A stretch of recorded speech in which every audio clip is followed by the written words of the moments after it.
Just like when people break down isekais into descriptive word, fucking noun isekai. Yeah. So it's just this picture of that from someone's animatic. It was like a part where Corona does like this, and it just shows the MILF from Do You Love Your Mom and her 2-hit multi-target attacks. Yeah. And some guy's like, I don't know what that's from, and dude just says MILF isekai. Gross though, because it's his actual mom. But she's not my actual mom. No, but isn't it like doesn't? There's like a weird. Doesn't she like try to have sex with him? I can't remember because I did not watch the show. Okay. But there is definitely a part where she's like, where someone says, technically, since you two have been transported from another world, you are no longer have the same genetic code. You were reassembled here as different beings with with like a different like code of memories. So yeah, you could theoretically, ethically, fuck your mom. Gross. Yeah. That's some unnecessary hoop jumping for me. Thanks. That's some unnecessary hoop jumping when you could have just literally been like... Also, instead of saying that, you could have said, you're adopted. Still gross. Still gross. But Japan... Still gross. All right. That's another way they could have get around with the, hey, you could fuck your mom thing. Speaking of, hey, you can fuck your mom. It's your sister, actually. This podcast is sponsored by Audible, the only audiobook service that allows you to fuck your mom. Okay. Go for it. Go to audibletrial.com/mediahole for your free 30-day trial and one free audiobook. Yeah, go find a Sigmund Freud book.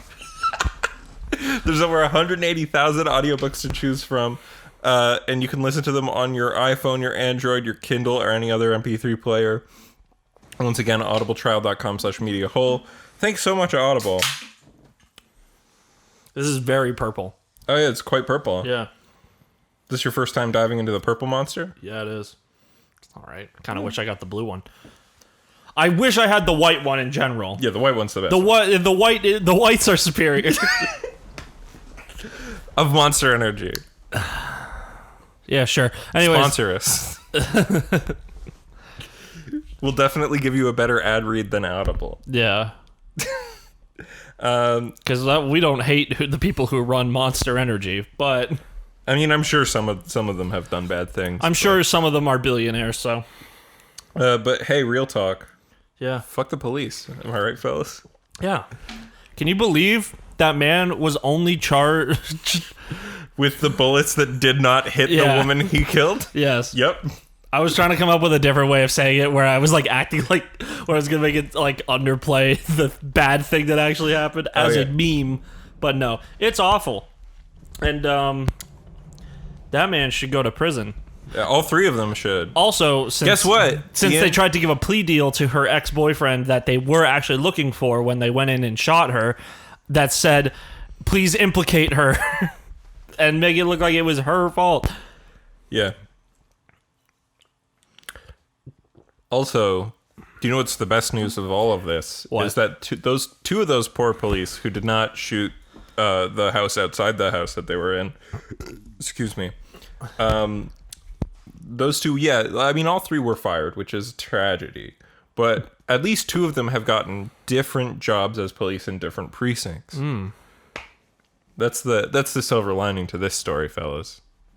The one that was indicted will not be able to work as a cop again until he is charged or not charged. And sorry, until he's found innocent, he won't be able to work as a cop well, again. he better not be found innocent. You know he will be. No. You know for a fact that he will be. Stop it.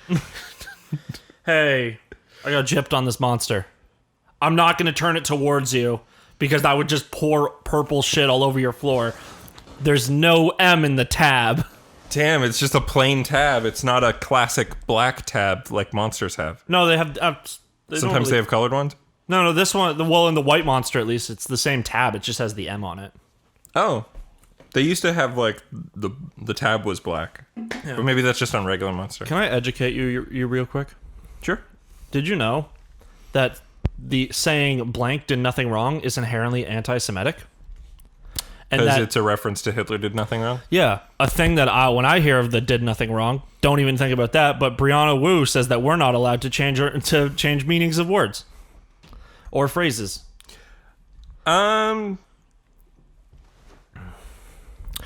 So the reason this is coming up. I think you're a bit too close to your mic, by the way.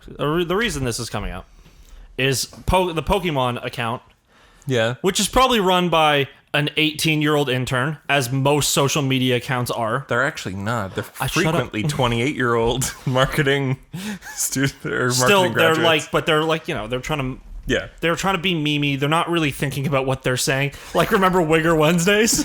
That was a typo. That was, but it was bad. It was probably like the marketing team, and then they relegate to an intern who holds the phone and types. He's like, "Hey, you got faster typing fingers."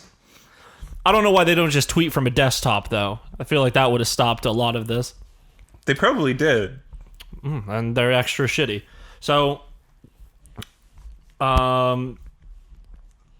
they made a tweet saying Porygon did nothing wrong. And Brianna Wu, quote tweeted it and said, "I can't believe Nintendo just made an anti-Semitic joke on my timeline." Yeah.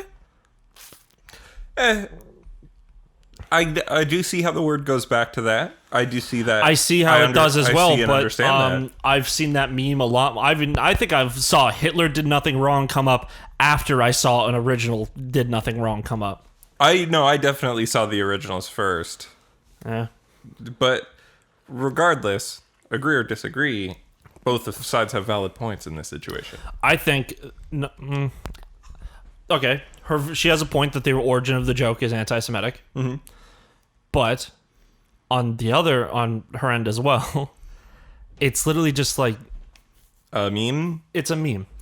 And I understand that memes can be harmful, but there's no root of the Hitler did nothing wrong in the second part of it that says nothing wrong. Yeah, I'm not saying it's like... And again... It's not like Nintendo took a picture of Hitler that someone wrote Hitler did nothing wrong on, did the Snapchat fucking back, the black back with the white text that just and put Porygon over it, and then poorly put a Porygon face over Hitler's face. Yeah. It's literally just they made a single tweet saying Porygon did nothing wrong. Now, Ian, would you say that this quote tweet might be somewhat intentionally sort of a bit of a goof?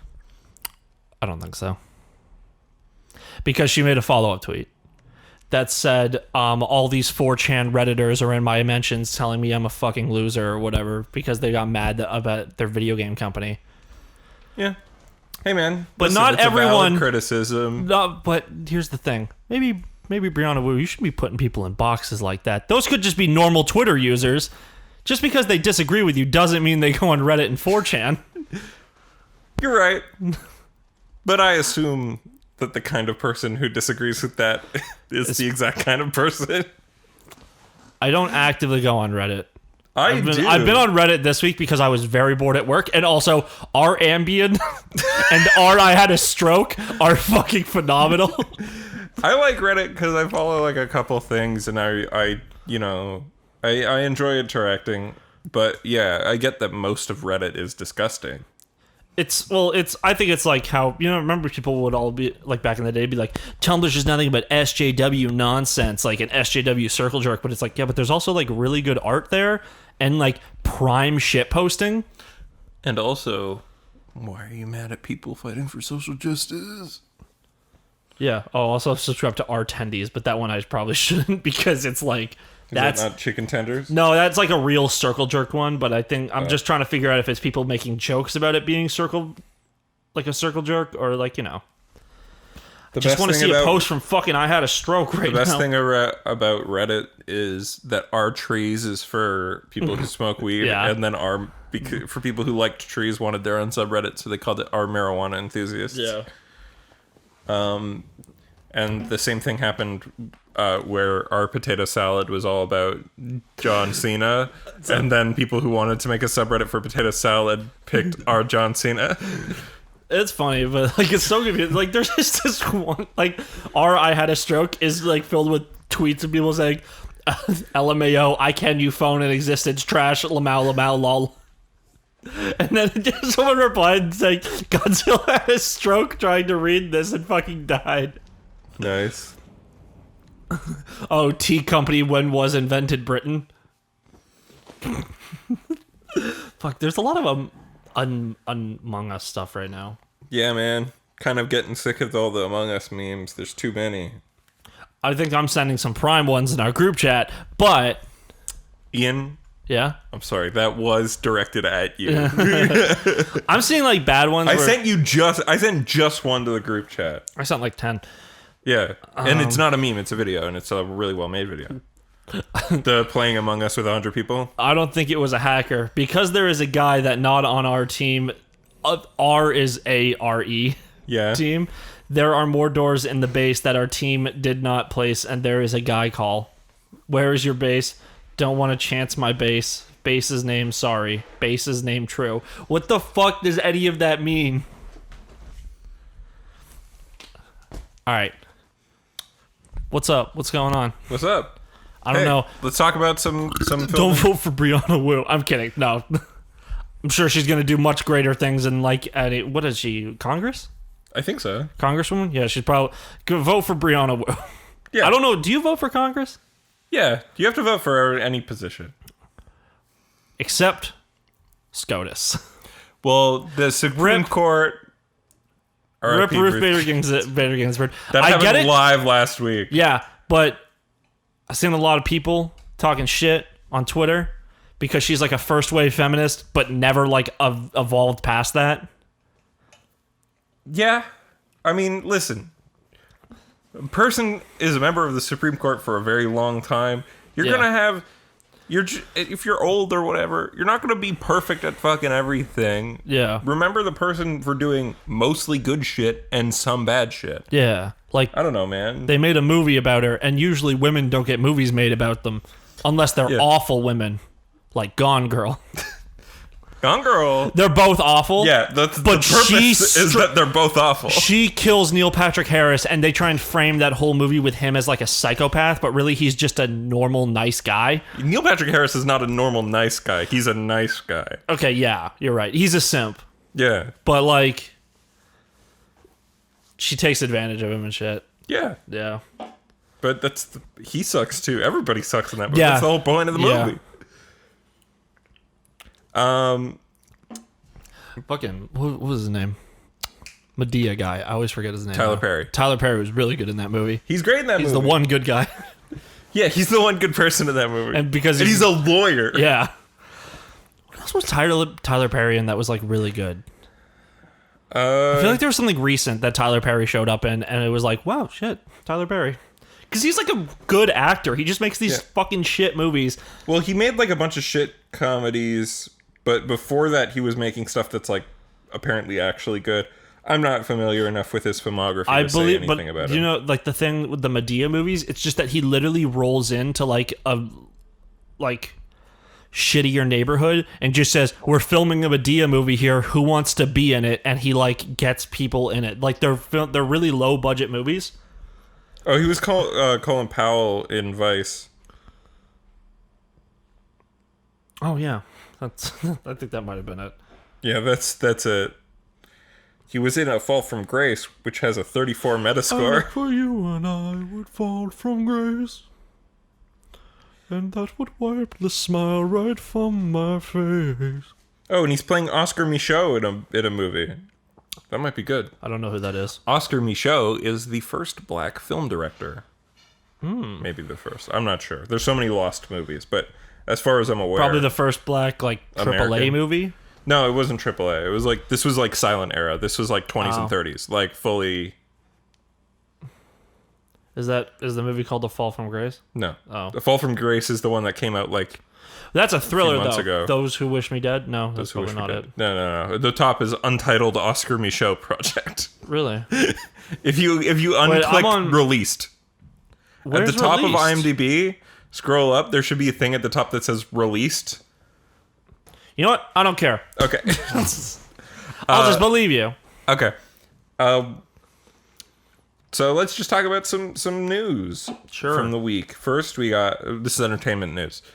First, we got the Wanda Vision trailer came out for the new show on Disney+. I wish on the other end, because it was Kitty, I can't remember the actress's actual name. The mom from That 70s Show. Okay. I wish on the other end it was red. Yeah. Like they were literally just like because the whole show it's like a fabrication of Wanda's powers, right? Yeah, so it's like she's putting herself in this thing that's like a sitcoms through the ages, trying to create like a perfect life for herself and her dead lover Vision. Using through her psychic powers, her grief has created a 1950s-esque sitcom. Yeah, but obviously we've seen later it turns into a 60s sitcom, and 70s and 80s and the 90s. But like, yeah, what we see in that trailer is really interesting. We see, you know, her with 2 kids, which is probably going to be Wizard and Speed from the comics. We've seen both of them in Halloween costumes that recreate their sort of more comic booky outfits, which is cool. Yeah. And we've seen some intrigue. We got Monica Rambeau, who we saw as a kid in Captain Marvel, is now an adult here. She was once Captain Marvel in the comics. So yeah, that might be cool. But here's an interesting behind-the-scenes thing about WandaVision, Ian. Yeah, what's up? WandaVision, unlike every other Marvel project, it's been pushed up. It was initially announced as coming out in early 2021. And Falcon and Winter Soldier was supposed to be the first Disney Plus Marvel show. But Falcon and Winter Soldier is seemingly delayed because Black Widow is delayed into the next year. So maybe Falcon and Winter Soldier follows up on some plot lines from Black Widow, and that's why... Or maybe there's not even plot lines. They might just have like a throwaway reference that could spoil the movie. Like some kind of thing that spoils it. Or maybe a character from Black Widow shows up in an episode or some shit. Maybe they got Florence Pugh. Actually, wait, isn't Black Widow like a movie that takes place like 5 years before? Takes place between Civil War and Infinity War. Okay. So 5 years ago in the current Marvel timeline then. Yeah. 2018. Yeah, or before. Could be I don't know, we're going to 2017. fucking replace Black Widow. Yes. We're going to get Florence Pugh. She's the new Black Widow now. Are you happy? Yeah. I am happy. Maybe they'll call her like the Brown Recluse. But that's what will be like, why is she played by a white woman? Get into to honor Scarlett Johansson's memory. We miscast someone.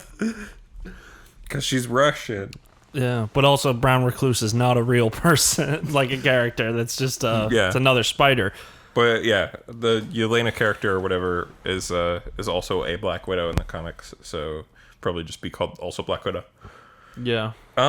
With more comic book movie news, I don't know if you heard about this one, Ian. John Cena and James Gunn are teaming up with a Peacemaker 8-episode prequel series to Gunn's 2021 film, The Suicide Squad. All right, so there's a bunch of characters in Suicide Squad. Yeah. A bunch of them are going to die. Oh, yeah. Maybe for real this time. Almost unlike in the original. Peacemaker will die. You think so? Almost certainly. Why make this a prequel? To kind of just explain who the character is, because also John Cena is like a big pick for that. No, yeah, but John Cena as Peacemaker, they're apparently doing this one because the character in the rough edits, everybody internal DC loves this character. That like they pop off about him. They think he's really fun and hilarious. And hopefully shitty. he is then. Like he's a huge asshole. Straight up, Harley Quinn gotta live. Captain Boomerang gotta live. Probably. King Shark better fucking live. Yeah. He's my man. Especially if he's Taika Waititi. Yeah. Maybe, I don't know. I'll see what Peacekeeper's like. Because he's just like a radical fucking... Is he a Republican? He believes in peace so much, he'll kill every person on the earth to achieve it. Okay. So he's a Republican. No, because Republicans would want people to still be alive. He's probably one. He's probably in the Republican Party, but he might... Because you have to pick a party when you join. He probably ran as an independent. Peacemaker? Yeah. He's not a politician. I thought he was a politician. No. He's just a murderer. He's just a weird guy. Oh, okay. I swear. He's like a Captain America type. I swear your original like description of the character was he was a politician who was trying to get bills pushed for like world peace stuff. No, that's not what I said at all. Damn, I'm gonna look up some peace. No, he's a guy who's like, I'm gonna fucking just shoot people that I think are threatening the concept of world peace. He's the Punisher on a global scale. He's the Punisher on a global scale. Except he's like if the Punisher was like a shitty, douchey Captain America. Also, if you think the Punisher is a good character, you suck. Yeah. Okay, good character, like a good guy. Person. Yeah, the Punisher's a piece of shit. Yeah, Gunn is writing all 8 episodes of this prequel series, and he's going to direct at least 2 of the 8. The plan is to make the show in early to mid 2021 for a 2022 release, before Gunn is expected to direct Guardians of the Galaxy 3 in late 2021. Not to be outdone, J.J. Abrams, who's producing the Justice League Dark movie, announced that his movie is going to have some HBO Max spin-offs too, damn it! So he said to look forward to a Zatanna series and a Constantine series. Yeah. Zatanna. Hell yeah. I'm just excited for whatever hot fucking black-haired actress they get to walk around in fucking Tuxedo top. But then like fishnet stockings. Yeah, since I'm not getting that with Black Canary, you got to give it to me somewhere else. Dude, that's the worst thing about Zatanna. Black Canary, I like the new outfit, especially when they give her the Zatanna wear fishnet sleeves. Yes, Zatanna wears fishnets. Are you sure? I'm gonna look it up. Black Canary also, they both are fishnet wearers. You know what? I'm just thinking of the Young Justice ones where fishnets is too hard to animate, so they were just regular stockings. Yeah. Yeah. But they're yeah, fishnets and thigh-high boots. God, you can't. Yeah, I hope they don't go with the stupid early New 52 outfit where they were like, oh, just give her like fishnet sleeves. Like it worked for Black Canary in not Suicide Squad. Zatanna is supposed to look like a stage musician, or magician. Well, like her dad walked around in like a suit and everything. It's the same outfit except hers is hot. Hers is sexy. Yeah. And then, okay. Her name was Zatanna Zatara. Yeah. Is this a Mario situation? No, it's people call her dad Zatara because her dad's last name is Zatara. Oh. His first name is Giovanni, but he used to go by John so that people wouldn't know he was Italian. Because he's a character invented in like the 30s. I keep making jokes that Italians and Irish people aren't real people. Aren't white. Yeah. Yeah. I gotta stop that, or else. No, that's okay because that's better because people. Who well, are like, you're Irish and you're fine with it. Yeah. I'm like 20. My mom's like 20% Italian. Yeah, but that's what I mean, right? Is like that is racism so antiquated it can't actually offend anybody in the modern day. Yeah. Whereas people who ironically make jokes about black people can still hurt somebody with those words. You know what I mean? Yeah. But not fucking Irish people. You deserve every insult you get, man. The paddy wagon changing its definition is what got you.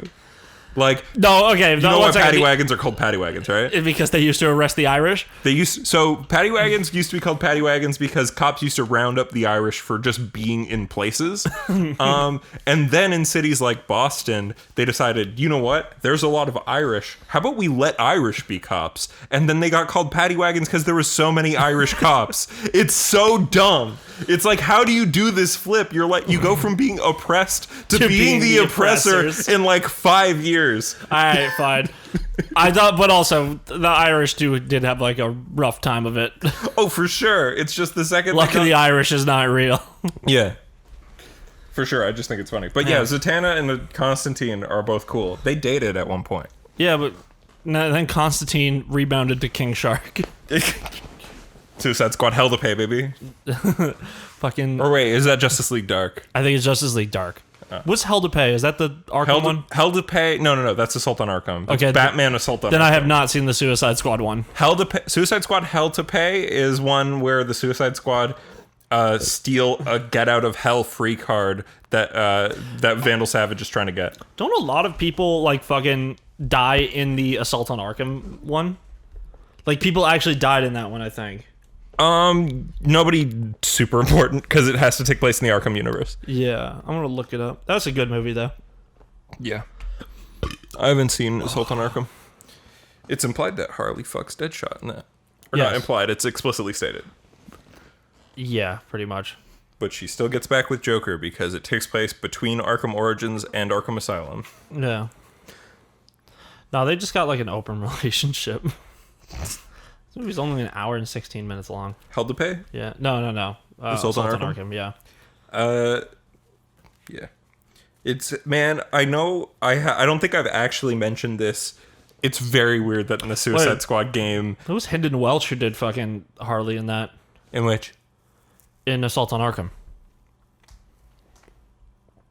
Weird. Yeah, because Hendon Welch is the voice of Starfire. Yeah, and she's not the voice of Harley in the Arkham games, which was Arlene Sorkin and then Tara Strong. Yeah, it might be because maybe Tara Strong was too expensive for this fucking hour-long movie. But did they not get Kevin Conroy? Yeah, and Kevin Conroy. What the fuck else does Kevin Conroy do except for beat Mark Batman? Hamill? No, Troy Baker. Troy Baker as Joker in that movie? Yeah. Damn. So they were like, we're gonna use the Arkham Origins and some of this and some of that.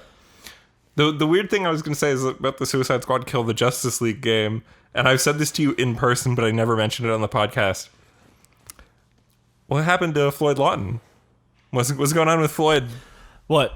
What's going on with my boy Floyd? Oh, in the Arkham universe. Okay, wait. In the Arkham universe? Because in Assault on Arkham, Arkham City, and Arkham Origins, and Arkham Knight, Deadshot is a white man. Yeah. Named Floyd Lawton. Now, in Suicide Squad Kill the Justice League, Deadshot is a black man named Floyd Lawton. And listen, I love fucking Will Smith's version of Deadshot. It's fine. What happened? You were what? I think it's just them going. More people saw Suicide Squad than have played the Arkham games and will remember Deadshot. So why not just make that character the new Deadshot, and that Floyd Lawton perhaps died or retired? Make him John Smith or whatever. Just, his name's like Floyd L. Like, yeah, dude, just like, why is he Floyd? Like, that's such a weird thing. Like, they changed Harley's design somewhat, but it's still the same Harley. Like, they still kept it canon that she's in the Arkham universe. Harley didn't dip in a vat of acid. She just paints her face white. Whereas Joker was in the vat of acid. Whereas in like the movies and in the cartoon and the comics, she also went in the vat of acid and sort of post New 52. Yeah. Because she's a more liked character, so they wanted to have her. They wanted her to have like a backstory that explained why when she's not with the Joker, she's still super white. Yeah. But then also, what was that fucking shit at the end of Harley Quinn season 1 where like she pushes Joker into the reverse acid? Yeah. That doesn't bleach your skin, it gives you its pigment back. It's just reverse acid. Yeah. Or maybe Joker's the fucking freak who actually paints himself. Full body paint. Oh my god. Yeah. Well, actually no, because then she pushes him into the acid later on. Yeah. Yeah. The regular acid, and he gets the thing. Yeah. Yeah. Moving next to the last piece of film news that we have, which transitions well into our fucking video game news. Sega, 1212 Entertainment, and Wild Cheap Content have announced a live-action adaptation of the Yakuza games. I'm assuming the first one, as a feature film. This would be the second live-action film adaptation of the series, following 2007's Like a Dragon from legendary Japanese director Takashi Miike. The producers say that they're looking for someone to write the screenplay, to which I sheepishly raise my hand. So, sorry to go all the way back to the beginning here. Yep. Peacemaker is, in his fictional character biography, says he is a pacifist diplomat. Pacifist diplomat. So, weird. So, what's a diplomat? A diplomat is some kind of politician. So I was wrong. I'm sorry. No, I swear, I think you just backpedaled and forgot your own thing, because I swear you told me that what I just read is that he's a pacifist diplomat who is against violence and then took up violence to say, hey guys, we should stop this guy by getting rid of the violence. Yeah, we need to end violence violently. Yeah. Fun character, for sure. What we would call classic cannon fodder character. Yeah. So, because he's just a guy with a stupid hat and a gun. Yeah.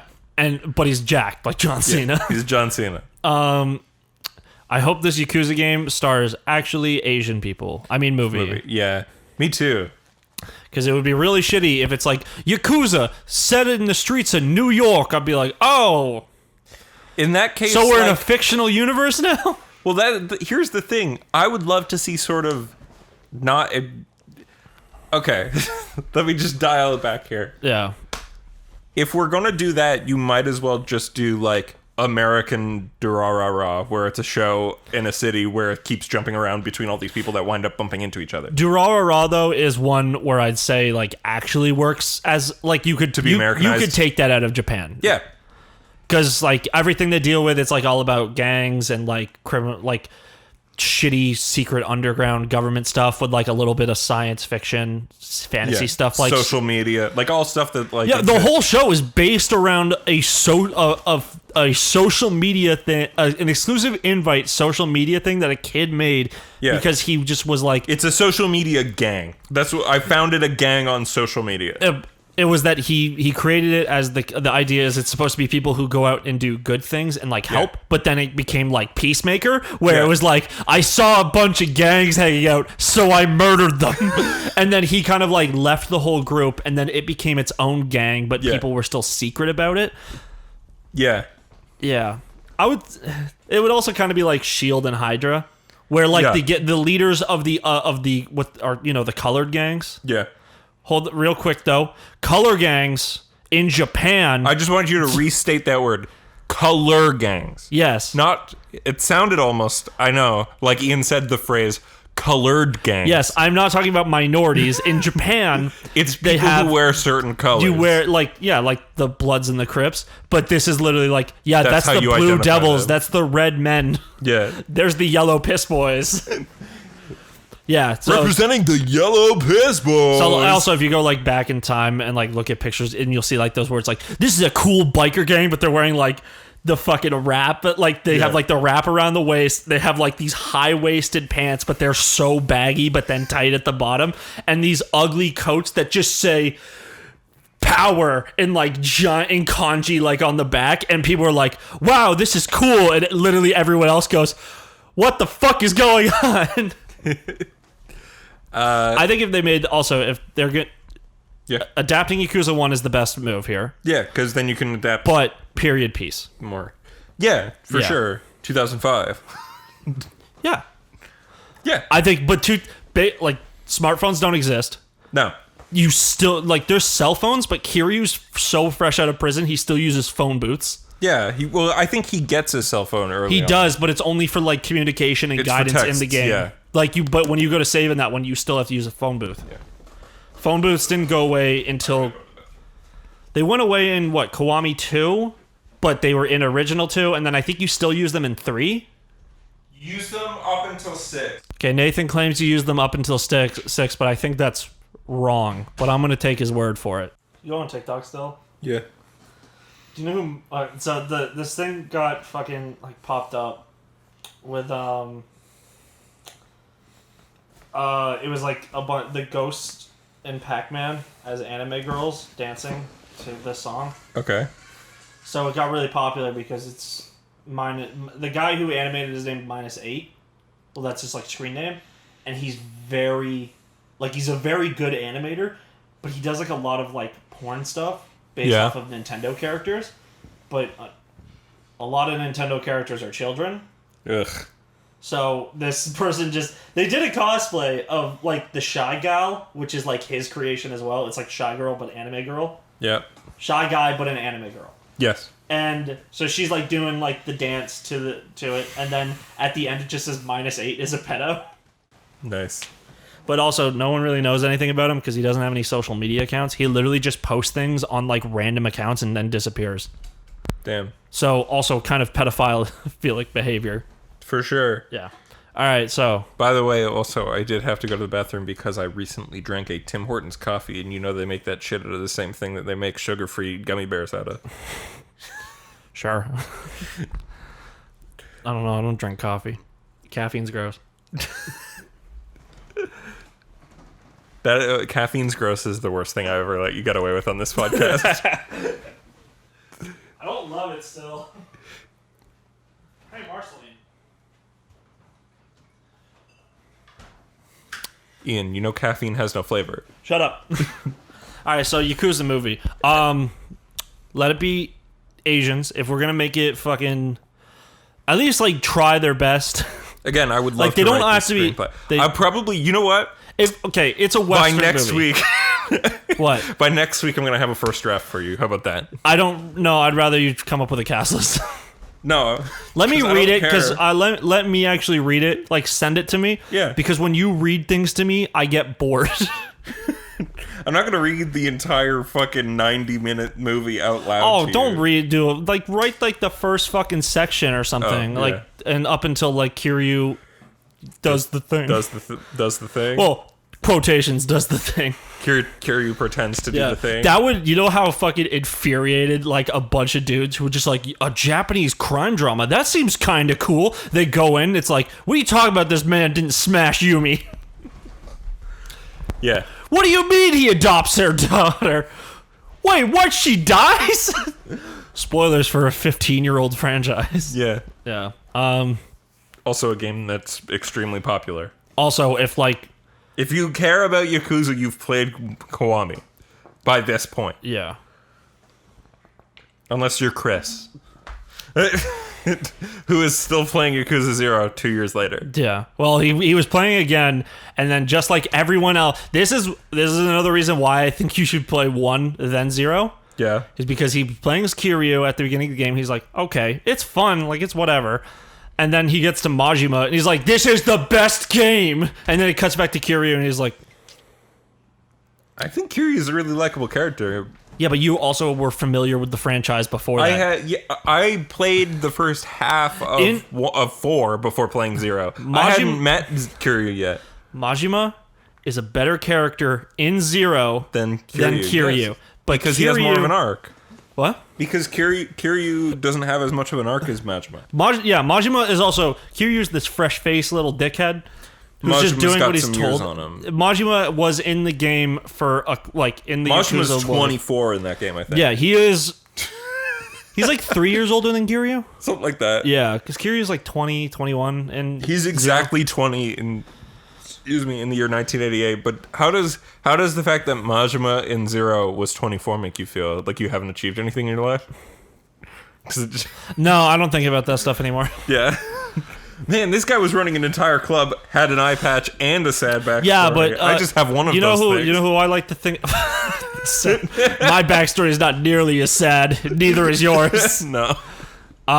No, whenever I think about like, man, it sucks. I'm 25 or 24, soon 25, and I have never done anything with my life. Maybe I should kill myself. And then I look at like Rice Pirate, Mick Lauer, who literally was like, he started animating on Newgrounds when he was like 35. He's now like in his like mid 40s. Actually, people don't know how old he is because he's fucking he's half Taiwanese. So it's like a mystery. That man will look the same until he's 70 and then wrinkles everywhere. As Chinese people are. Sorry, Taiwanese. Taiwanese people are not Chinese. I know. That is a big argument. Yeah. That's why I was like, oh no, I fucked up. I was going to say all Asians. That's right. That includes the Russians. But like, so, and then now he's like a voice actor and he's in like a bunch of things that he enjoys. It's not just doing online stuff. So, you know, measuring success by age sucks. No, yeah, I know. Yeah. Especially look at all those TikTok kids who are like fucking way younger than they're us. 18 and they're like, yeah, we have a mansion. I'm like, no, you don't. You lease it, and actually you don't. There's a fucking backing. There's a company above you, like an entertainment company above you, trying to like recreate fucking the like boy bands, but no one cares anymore. People appreciate talent. Yeah. Or hot. Being hot. I was gonna say hot. Underage. Because everyone who looks at those like TikTok houses and stuff, like that really follow them, if they are not a teenager, and most of them are either a real life pedophile, or someone who like genuinely is like, oh man, wish it take me back to high school. That was the best 4 years of my life. High school was the best 8 years of my life. Woo! I'm not doing this joke again. Best 8 years of my life, Ian. Why you gotta do this to me? Also, I hardly attended any of it. Like, I was there for the first and the second year. Okay, Ian, fully I was not doing an Ian dropped out joke. You absolutely projected that onto the joke I was What making. the fuck else is best 8 years of my life? That mean? was a being held back multiple times joke. It's the same thing. It's different. No, it wasn't, because they held me back I feel like you have more once. self-respect if you drop out. What? I feel like you have more self-respect if you drop out. I didn't get dropped out. I was expelled. You can get expelled if you miss like 100 days of classes or whatever the fuck, and it was like the 100th day. They were like, you have been here like maybe 3 times. You fully never told me that side of it. Oh, I thought I did. I thought I for years have thought you just dropped out. No, you chose to do this. No, well, they gave me an option. It was either start attending class, but you're going to have to do another year in this school. And I'm like, cool, so I have to be with the kids a year younger with me, and like they know I'm older than them. And he was like, or you could go to the alternative school. And I'm like, I'll fucking see ya. There's a lot more benefits to the alternative school. I think that should be more of an option for people. Yeah. Like, schools, like, yeah, there's the social aspect of everything. But maybe, like, make grade 9 and 10 like you gotta go there. But if you're one of those kids who's like, I don't care, like, you just want to do the bare minimum sort of shit, you want to get your credits and fuck off. Yeah. Just let them go to an alternative school. Like, do your fucking grade, what is it, 11, 12 English, and 11 math. And then that's all you need for required, and everything else is electives. Right. Yeah, so just let them do those last 3 required credits, and then the rest of the shit could be co-op or, like, one-day programs you have. Yeah, the thing is like the required stuff versus electives is like, electives is supposed to be where you find yourself, you know what I mean? But, like, so, actually, I guess woodshop was like a daily class. I don't know. Right? You liked that? Or like... I didn't take it. Okay. I didn't take any electives, like anything enjoyable. I should have. Yeah, because I found myself doing drama and film, right? I took drama. It was fine, but everyone... Like, I was in a class with Chris. Yeah. Chris was like the only person in that class who liked me. I guess Alana, the Alana you know. Yeah. She liked me. Rowan was also in our class. Yeah. Did not like me. But, like, since me and Chris were friends, Chris always threw me a bone. He was like, Ian, come on, you could be in, I would be like, me and Chris looking for a group, and then Rowan and Alana would walk up and be like, oh, fuck. Ian's here. I loved drama, man. Like, improv's fun as hell. The improv was probably Doing the best plays are part. fun. We never really did, like, a lot of shit. It was, like, because our class was a bunch of fucking goofballs. Yeah. Well, it was filled with a couple goofsters, and then this one kid that we like. Did everybody hate this child? Yeah, he was like a theater. He was like a theater kid, a true blue theater kid. Yeah, like, but he had no friends. Oh. It was rough. We tried not to be mean to him. It's just that he was a huge liar. Like, one time he told us that he fucked 200 women in one day, but we were like in grade 10, so we're That's like, physically impossible. We did the math. Well, I think he said in 8 hours, and we were like, that would mean you would come every like 1 minute. Like, it's not something you would do. So yeah, it was just, there was all the weird kids I knew in high school. Ian, I had no issue with them. Ian, you would love the television series American Vandal, and I think you should watch it before it stops being like something that's adequately like modern, because it's like still a few years old at this point. All right, so yeah, fine. I should watch some. I watched the entire second season of that show with Davis in like one day at one point. That's nice. Yeah. Yeah, but so all the weird kids I knew from like high school, they were like just. I didn't do anything to them, but they would fucking try. There's one kid, I knew him since elementary school, and he saw me in like grade 9 French. He was in my class. Yeah. And he just said some shit to me, and I'm like, that's really off the cuff, and what the fuck is wrong with you? Like, he claimed that and then later he said like, yeah, you told me like a secret that you like wouldn't tell anyone else, and I know it. And I'm like, okay. What was it? And he's like, I'm not going to tell you. And I'm like, then it's a secret to me as well, motherfucker. Yeah. And you can't adequately blackmail me if I don't know what it is. And he was like, oh, I'll tell other people. And I'm like, go for it. Like, yeah. And I wasn't a popular kid. Like, people knew, like, I think everyone knew me. I wasn't infamous. Like, people didn't hate me. Yeah. Except for my drama class. But, like, who cares? In high school, what I learned with blackmail and things very quickly is that being a theater kid, no. It's if you put everything on Front Street, if you just accept every stupid, dumb, bullshit, sad thing about yourself, they can't hurt you with it. Yeah. So if you're just if somebody's like, your parents are divorced, You fucking loser. I'd be like, man, that's fucked up. Like 80% of the people. But in this room instead, have no. divorced Instead, parents. though, I get there first before they can make fun of me for it. Yeah, well, You know what I mean? That's Like, also it's a just bad like- hit to your self-esteem, though. No, I'm just like, I'm there, dude. Like, it's like somebody's gonna be like, make fun of you for being a virgin. Just be it. Just be it. Just be like, man, I can't get laid at all. Sorry, I got I'm this terrible premium with girls. dick. I'm terrible with girls. Fuck yeah. I can't get a date. Everybody rejects me. It's out in the open. Nobody can make fun of me for it anymore.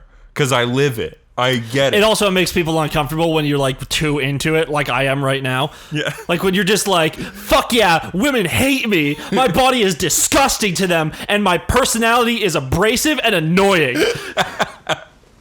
and then the other person's just like, okay, nice talking to you, Nathan. I'm gonna go to the back of the it's class. not like I don't want to change, but it's like I'm aware and I'm out there living it. You know what I mean? Yeah. And then you can't hurt me with it. There was a fucking math teacher that I like called out real early. Like in my brain, I'm like, this guy's a piece of shit. I could tell. And he tried to bully me one time. He was like a pure, true blue manlet. Like he was like 5'6". Oh, what and a bitch. I'm like 6 feet tall, and he's like trying to like to fucking use his like position of power over me. And like it was a morning math class, and I was asleep all the time. So I would just like go into his class and literally fall asleep. And he was just trying to like rip on me one time, and I was like, "Fuck off, leave me alone." Like I'm just sad, I'm depressed. Let me sleep. And then he was like, "Oh," like he like didn't expect someone to tell him to fuck off, so he just let me sit there. And then I said, I think in the exact same classroom, like a year before, I told I told a fat alcoholic that I hate, but everyone else was like, "Come on." I told him to fuck off, and he's like, "Go to the office. I'm gonna call and tell them they're coming down." I'm like, "I'm just gonna leave and go home." And I did, and nothing came of it. I walked in like 2 days later, and he was like, "Hello." That math teacher sounds like a real fucking Ben Shapiro listener. Oh, he was definitely, he was a Ben Shapiro type, but also he was like creepy. Like the girls who had him as a teacher were like, yeah, he would like, I swear he was like, you'd be like, "Hey, can you look over this problem?" He would just stare down their shirts and shit. That's gross. Yeah, but like he's from behind, so he thought he was getting away with it. Yeah. So I called it. He was a piece of shit. Sounds like it. Yeah. Let's move on to some video game news. Yeah. Microsoft bought Zenimax for $7.5 billion. Yeah. They're the parent company of Bethesda. Maybe Bethesda will finally put out a good game now. Microsoft now owns the IPs for Fallout, Elder Scrolls, Doom, Dishonored, and more. I don't know what. Okay. So actually, continue on. Yeah, Pete Hines, PR director for Bethesda, stated that the company may still publish some of its own games, hinting that they may still come to non-Xbox platforms. For example, the contracts for Bethesda-published PS5 exclusive Deathloop and Ghostwire Tokyo are already signed. Yeah, I think they are saying that they are able to do that. Like that's going to be the last time they're doing exclusive. Yeah. But like a Fallout 5 or maybe a Fallout New Vegas 2, because the Obsidian is also I would say there. New Vegas 2 would probably be exclusive. Yeah. But like there's possibilities Fallout for 5 wouldn't. Fallout to go to other like platforms still, but like Yeah. Doom is probably, I don't even know. It is on PlayStation, but I could see them claiming it. Hey, I've got a question. Why not hand id Software Halo? No. Why? Wait, what does id Software make? Doom and Doom Eternal. Here's why. Fuck you. Why not hand Machine Games Halo? Because 343 owns Has botched Halo. it. No, they still get it. They still get to keep their own game. 5 and Infinite suck. Give it to someone else and let 343 try something that's not Halo, because They're not going to, because 343 shit at it. exists to make Halo. Their name is a Halo reference. But like, you now have No, let just keep id and Machine. Just make the games that they make. Don't fucking force I don't need another a, IP on them. a new Wolfenstein. Then don't fucking buy a new Wolfenstein. No, but what I'm saying is give Machine Games like something that they can really Or revamp. how about let's turn it around this way? Send, like you have, since you own the studio, you own the employees. Yeah. Take some of the good employees from there and be like, please go to the Halo guys and help them figure out how a fucking stinger works. Yeah, but Like, have them figure out how to make guns feel good again. Like, you don't have to take away the whole IP. I'm not saying take away the Also, IP. Infinite's not bad yet. We don't know. Let's let Halo 7 or whatever, give it to one of your other dev teams to mix it up a bit. No. But Bungie only got 4 Halos. Because Bungie was done. Yeah, but maybe 343's done. No. 343 is made for Halo. That's like being like, why doesn't the Coalition make other games that isn't Gears of War? Because they're a company to make Gears of War. They were created.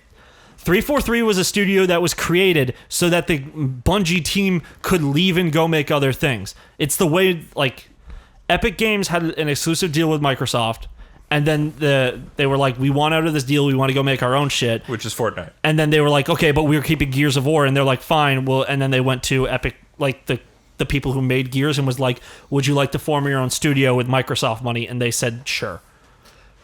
Yeah. But, I mean... I think Fine, but why not make a Halo spin-off that Machine Games does? How about that? Maybe the next ODST is by Machine Games. Not necessarily I would a say sequel to ODST, but I mean an ODST type game. They could do a prequel or a Reach type game or whatever. They could do like a prequel type thing. Yeah, like not like Reach where it's like has to end like the bummer, because there's Spartan stories that happened before. Like they could fucking even go super far back and make do a it prequel, do a sequel, do a Forerunner game, whatever. But like do it. No, fuck the Forerunners. Forerunners is what ruined Halo 4 and 5. Like, I mean, like the books though, apparently good, of the Forerunner books. Sure, that's really far back though, and I feel like the Doom guys, I think they might be a need Knights of the Old element. Republic situation though, where you go far enough back that you can't fuck it up no matter what you do. You're right. Yeah, but humans wouldn't be the things anymore. No, but who needs them? Yeah, we played as a weird, gross-looking dude in Halo 2. We could play as something else. How dare you call Keith David Alien that? I don't know. I just think it's really shitty to take away something like what if you took away fucking Yakuza from the Ryuga Toko studio, RGG studio? But like the thing is they have fucked up in a while. Where RGG Studios, the only bad Yakuza game is 3, and the only other bad Yakuza game is Dead Souls. I don't think they made. Did they? Was RGG Studio around for 3? Well, they own RGG Studios is like essentially the exact same dev team that now have a special name instead of being Sega. They're now a studio team. Instead of Sega development team. Yeah. But it's basically been the same. It's like Sonic Team. It's been a lot of the same people since 3. Yeah. Like 1 and 2 was mostly different devs, but 3 onward has been mostly same. When I was thinking of a Kiwami 3 possibility, it's unnecessary. Yeah, that game's but like fine. I think a Kiwami 3 could still feel like good. I think it could improve a lot of things. Yeah. Like there's a lot of fights in that are just plain boring. There's a lot of character stuff that I'm like, this is stupid. There's some good stuff in there, but it's the problem with doing a Kiwami 3 is like a lot of what you'd have to change about 3, because the battle system's fine, it just doesn't. The battle feel system is it's the just best version of the PS2 version. Like, yeah, it was the before the transition where they started to actually have different fighting styles in the game. Yeah, but like the combat needs tweaking. But the story is what needs the most tweaking. But the problem is the story leads pretty much directly into 4. Yeah, the only things you could tweak is changing up a character and making them less stupid, like that fucking tall white dude you've had to fight a couple times. Like, why is he there? The Secret Service guy? Yeah, the guy who works with Joji. Yeah. Yeah. I didn't get that far in the game, honestly. Oh, really? You didn't even get that far?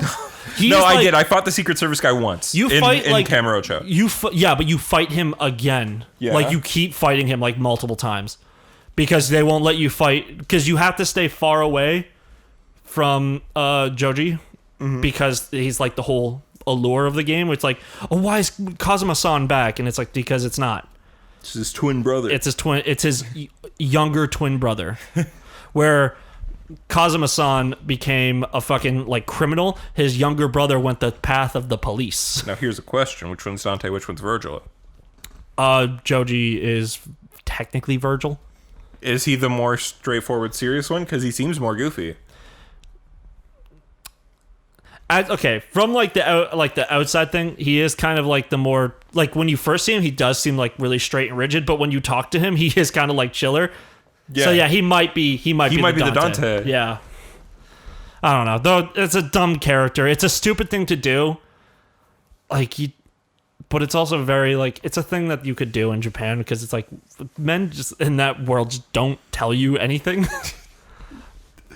Yeah. I mean, yeah, Yakuza 3 but my thing is like you botch 2 in a row. Maybe let somebody else try it just for one. What's the second one for Halo? 5. I think Bungie did 4. Bungie didn't do 4. I don't know. 4 was the first 343. Bungie's last one was Reach. It was their last hurrah. Regardless, I think 3 in a row is a problem. If you botch 3 in a row. It is 343. Yeah. Yeah. Yeah, if Infinite is bad, Let Machinima Games try 1. they can have a spinoff. Yeah. Like,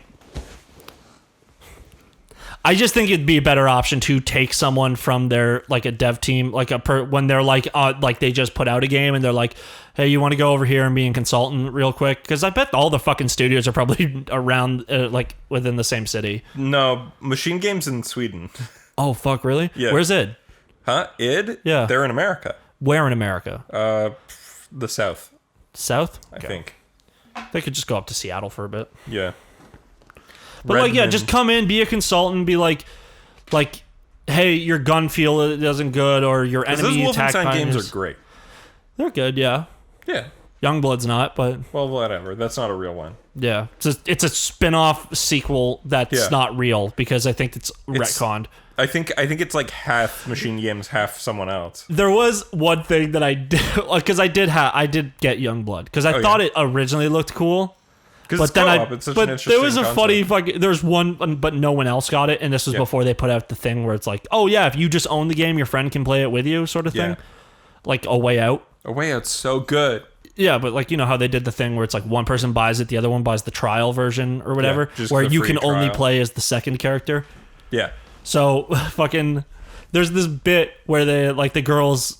Like their daughters like first infiltrate like one of the blimps. It's the very first level, and they struggle to fight this guy, and then one of them blows his fucking head off with like a revolver, and like they get covered in blood, and the blonde one like starts to keel over and looks like she's about to vomit and goes, "That was sick!" And I'm like, all right, that was good of like fucking with my expectations, but the game plays bad. Yeah. Like it's very much, it feels like looter shooter shit, but there's no loot.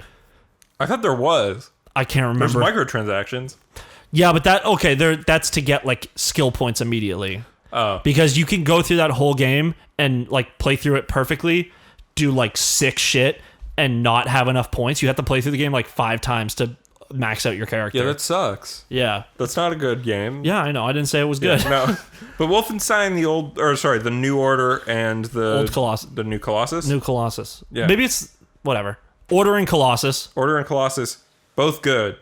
Yeah, I wanted to buy them, but you know me, it's a first-person shooter game. Yeah. And it would never go on sale on Steam. Really? It's on sale all the time on PS4. Yeah, that's the fucking thing. It was like literally like $10 on a PlayStation sale. And I'm like, yeah, but I don't want to use a controller, especially for Wolfenstein. Wolfenstein and Doom are 2 things I never want to play on a controller. And it was like only went on sale on those fucking platforms. I'm like, well, not buying it. It's fair. And I think they started to go on sale now, but now I've just had like other things to play. Yeah, for sure. Yeah. Oh yeah, by the way, just Microsoft buying Bethesda. Well, this does open up for some cool Robert things. Trump dying made this possible. Yeah, this is definitely concerning as a monopoly. Yeah, but Microsoft does this all the time. Yeah, but they've never done this. Well, okay, yeah. Usually They've it was been buying bought, up little studios. They bought like Obsidian, Double Fine, they bought Rare, Double Fine. Rare. Like that's fine. Like Sony but they does bought, that all the time. Like Sony buying Insomniac isn't like. it's like I'm surprised this didn't happen earlier. They bought one studio. Yeah. Where Microsoft just bought 10. Yeah. And then they've now just spent $7.5 billion, which is essentially what the budget of PlayStation is for like 6-7 years. Yeah. Microsoft has Sony, I think, actually keeps their money all separate. Yeah. Like, where Microsoft is just like, we're Microsoft, what do? We make software. But also, PlayStation is the most profitable brand that Sony does. Like, it makes more money than their movies. But maybe not Spider-Man, but like, but they also have to get, if they got like all the raw profits of Spider-Man and not had to split them. Far From Home, the whole reason why Far From Home, like, why they were going to not have Marvel use Spider-Man is because their deal was that they get Sony got 95%, but they pay for the movie to be made. Yeah, and then Disney was like, come on! Disney was like, let's do it 50-50. And Sony's like, we have all the chips. And also, we pay for everything. It was ridiculous. We paid for the movie. Like, we paid for the license, we paid for the movie. I think Disney shouldn't... Disney fucked themselves up for any future negotiations with that shit. Because if they tried to be like, can we get an extra 10 because now you're using a lot more of the building blocks of our world... like of the world we set up. That's and shit. What the renege was. They wound up doing that, but the reason why that got leaked that Sony was going to do that is because Disney wanted fans to tweet at Sony to be shitty, and that's why it happened. Yeah. Oh, I'm gonna go out there and fucking defend my massive corporations. Yeah. Fuck them. Like.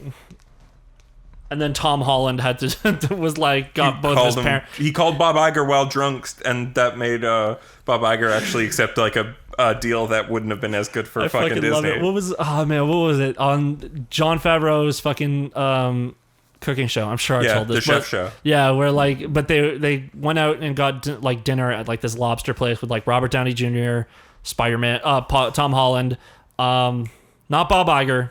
Yeah. Kevin Feige, yeah. Feige, and they like just kind of told stories and shit. So like Tom Holland like forgot his ID when they went out to a bar together.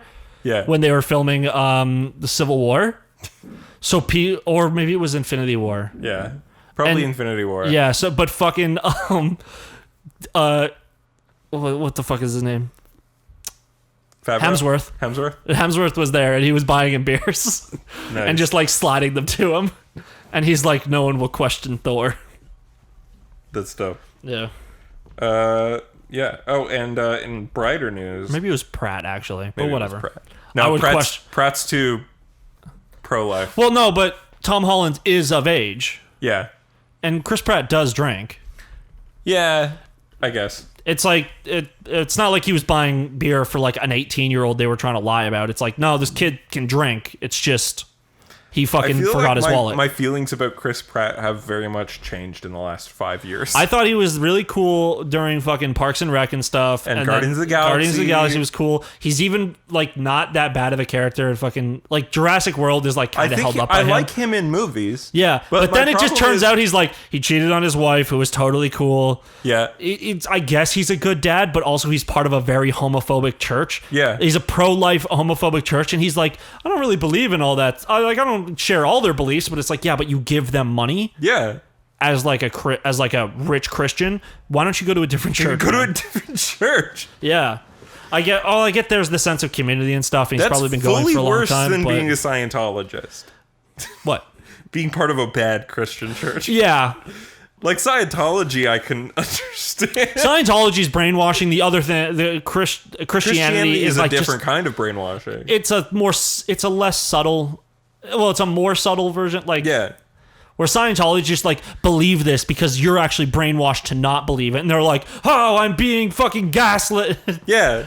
And then Christianity's like, we just believe that there's a man in the sky who made everything. Like, I can still stand Jason Lee. Like, I don't think he's done anything wrong. He's just a Scientologist.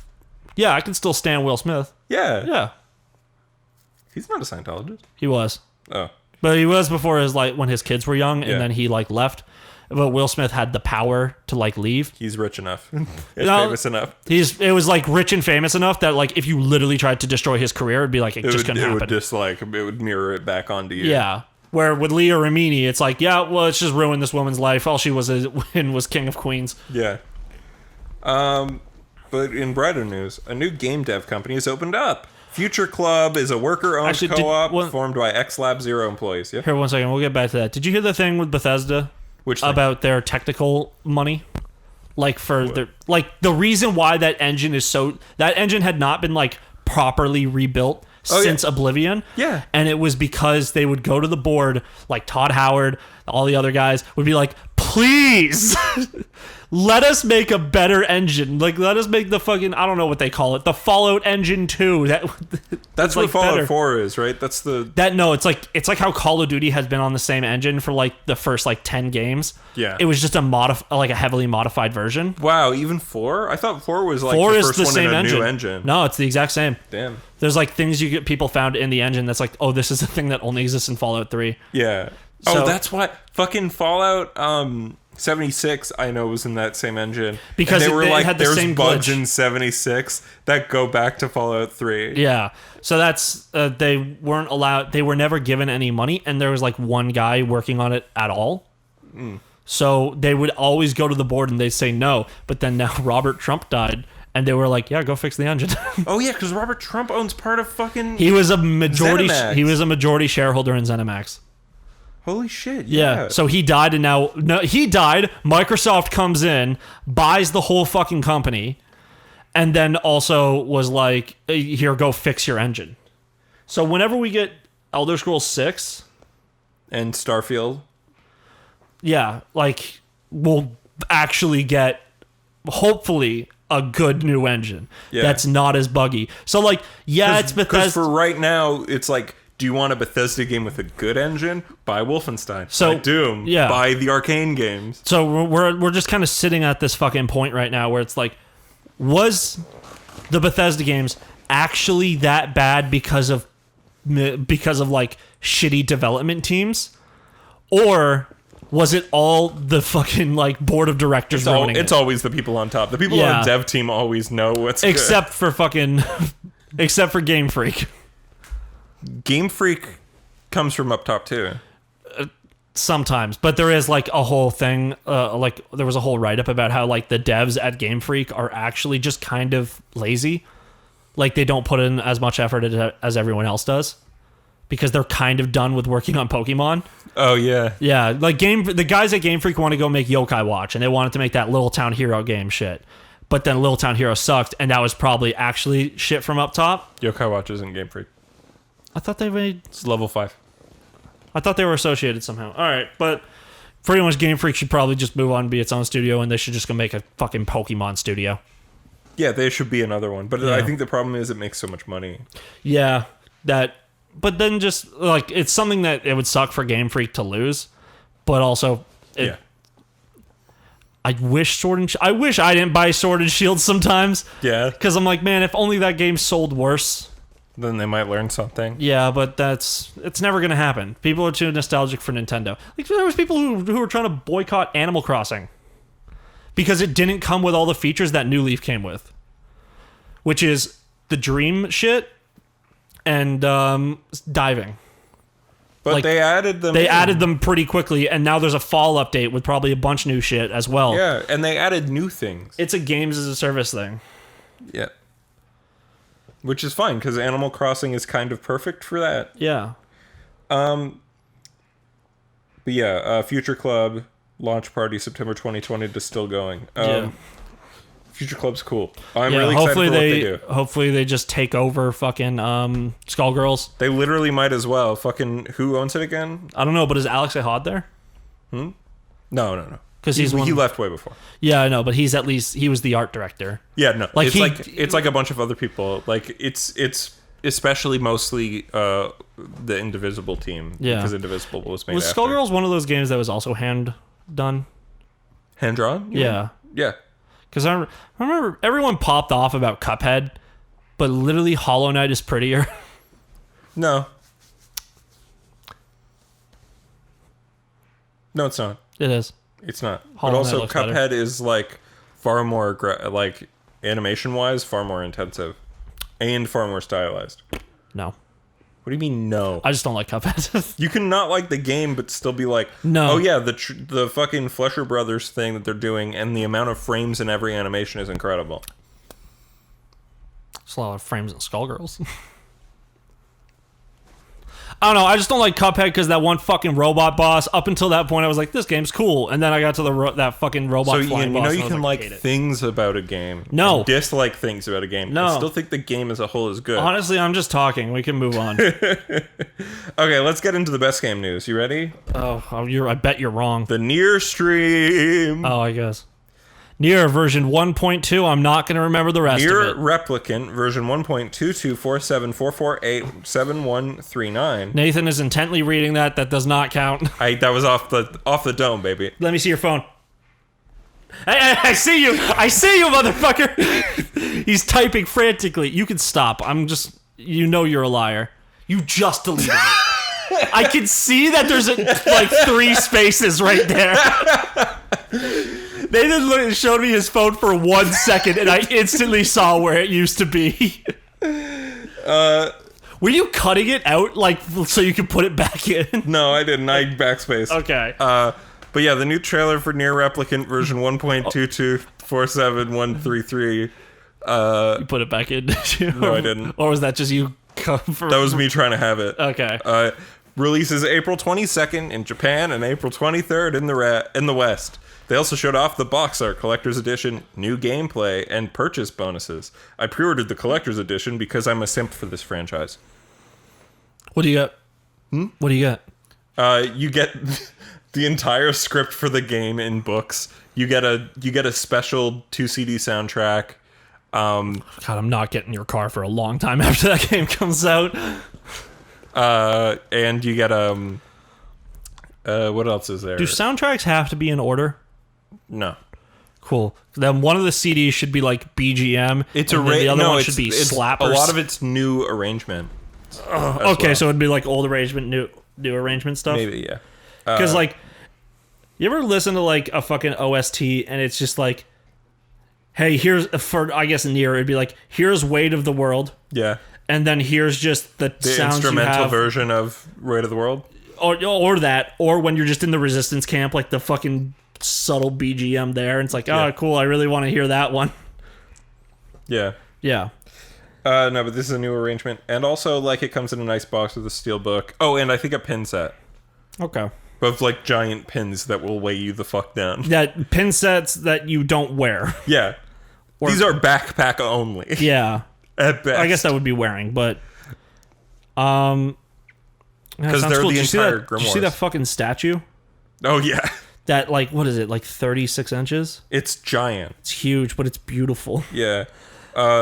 It's amazing. So yeah, the gameplay for Nier Replicant, the new remake, looks incredible. You can move and shoot at the same time.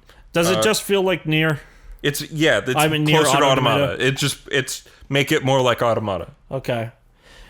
Is it what? Okay, I never played. Obviously, I didn't play Replicant. Yeah. Well, I didn't play Gestalt or Nier, whatever the fuck. Yeah.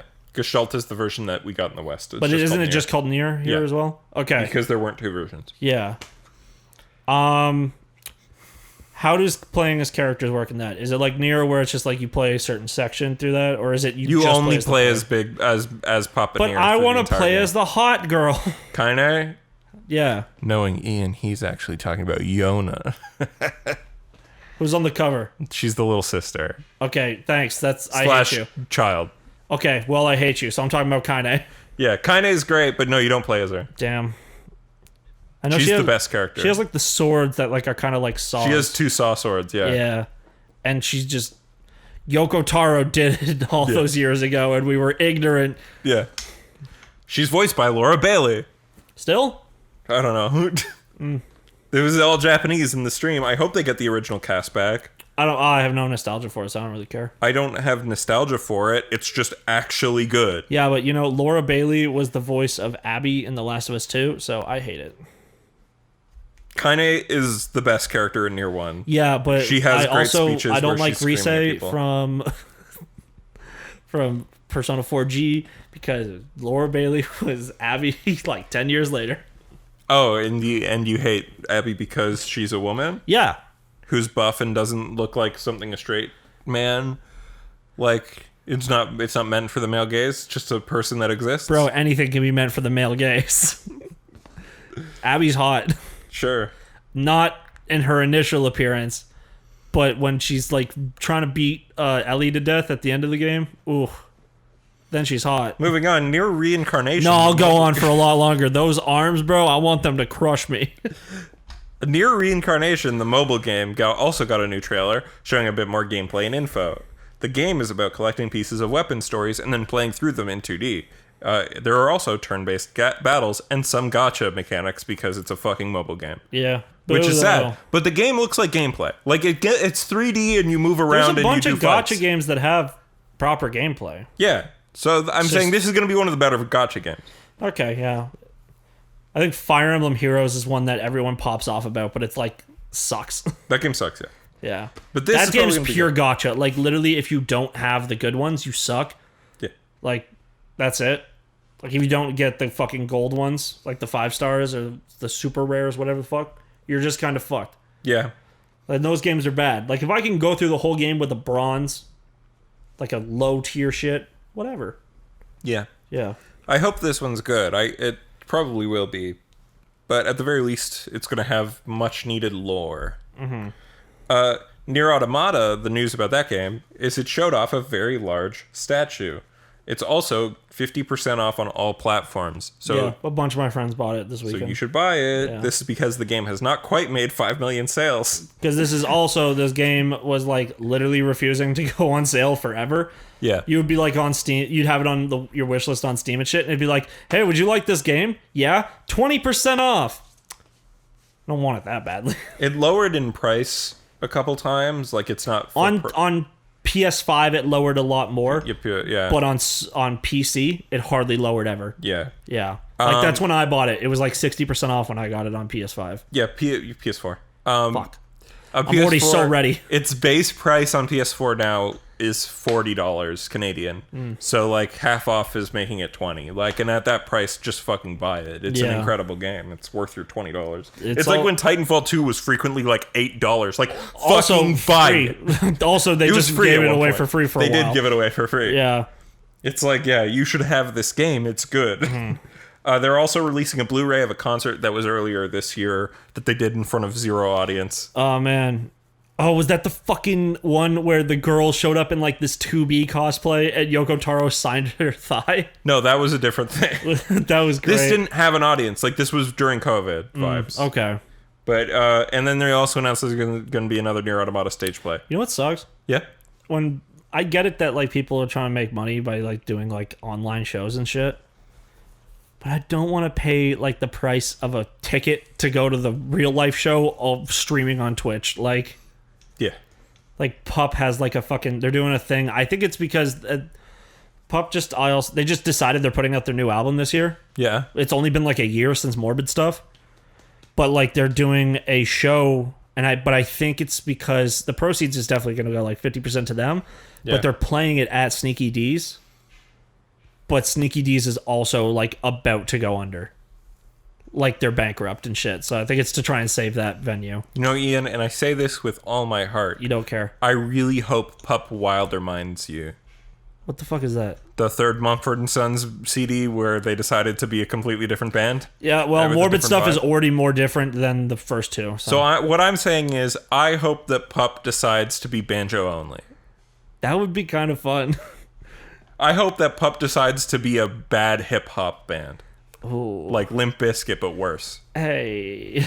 What? Limp Bizkit's not horrible. They're terrible. What if they just like they come out and they just sound like Power Man 5000? Yeah, like that. Power Man 5000 also isn't horrible. They're pretty bad. Oh, it's your aunt. Yep. We're gonna wait it out so we can edit it out. 1 second, my fucking fat ass gut. No worries. Ian is unzipping his pants right on mic. Sorry, it's like really digging into my shit right now. I don't know. I say this every time I see it. I love your Nightwing belt. Thank you. You know, it was actually, you see how like it's all like faded up here? Yeah. That was so rusty before. But it's like now just like it's just lost the color. Did I tell you that like if I continued and was like really profitable at YouTube, I was going to do like a 2-hour full-length documentary going through every comic book that Dick Grayson has appeared, and I was like, it's either going to be called I Love Dick or Dickumentary. I Love Dick, the Dickumentary. Yeah. And then people are like, ooh, a Richard Nixon documentary?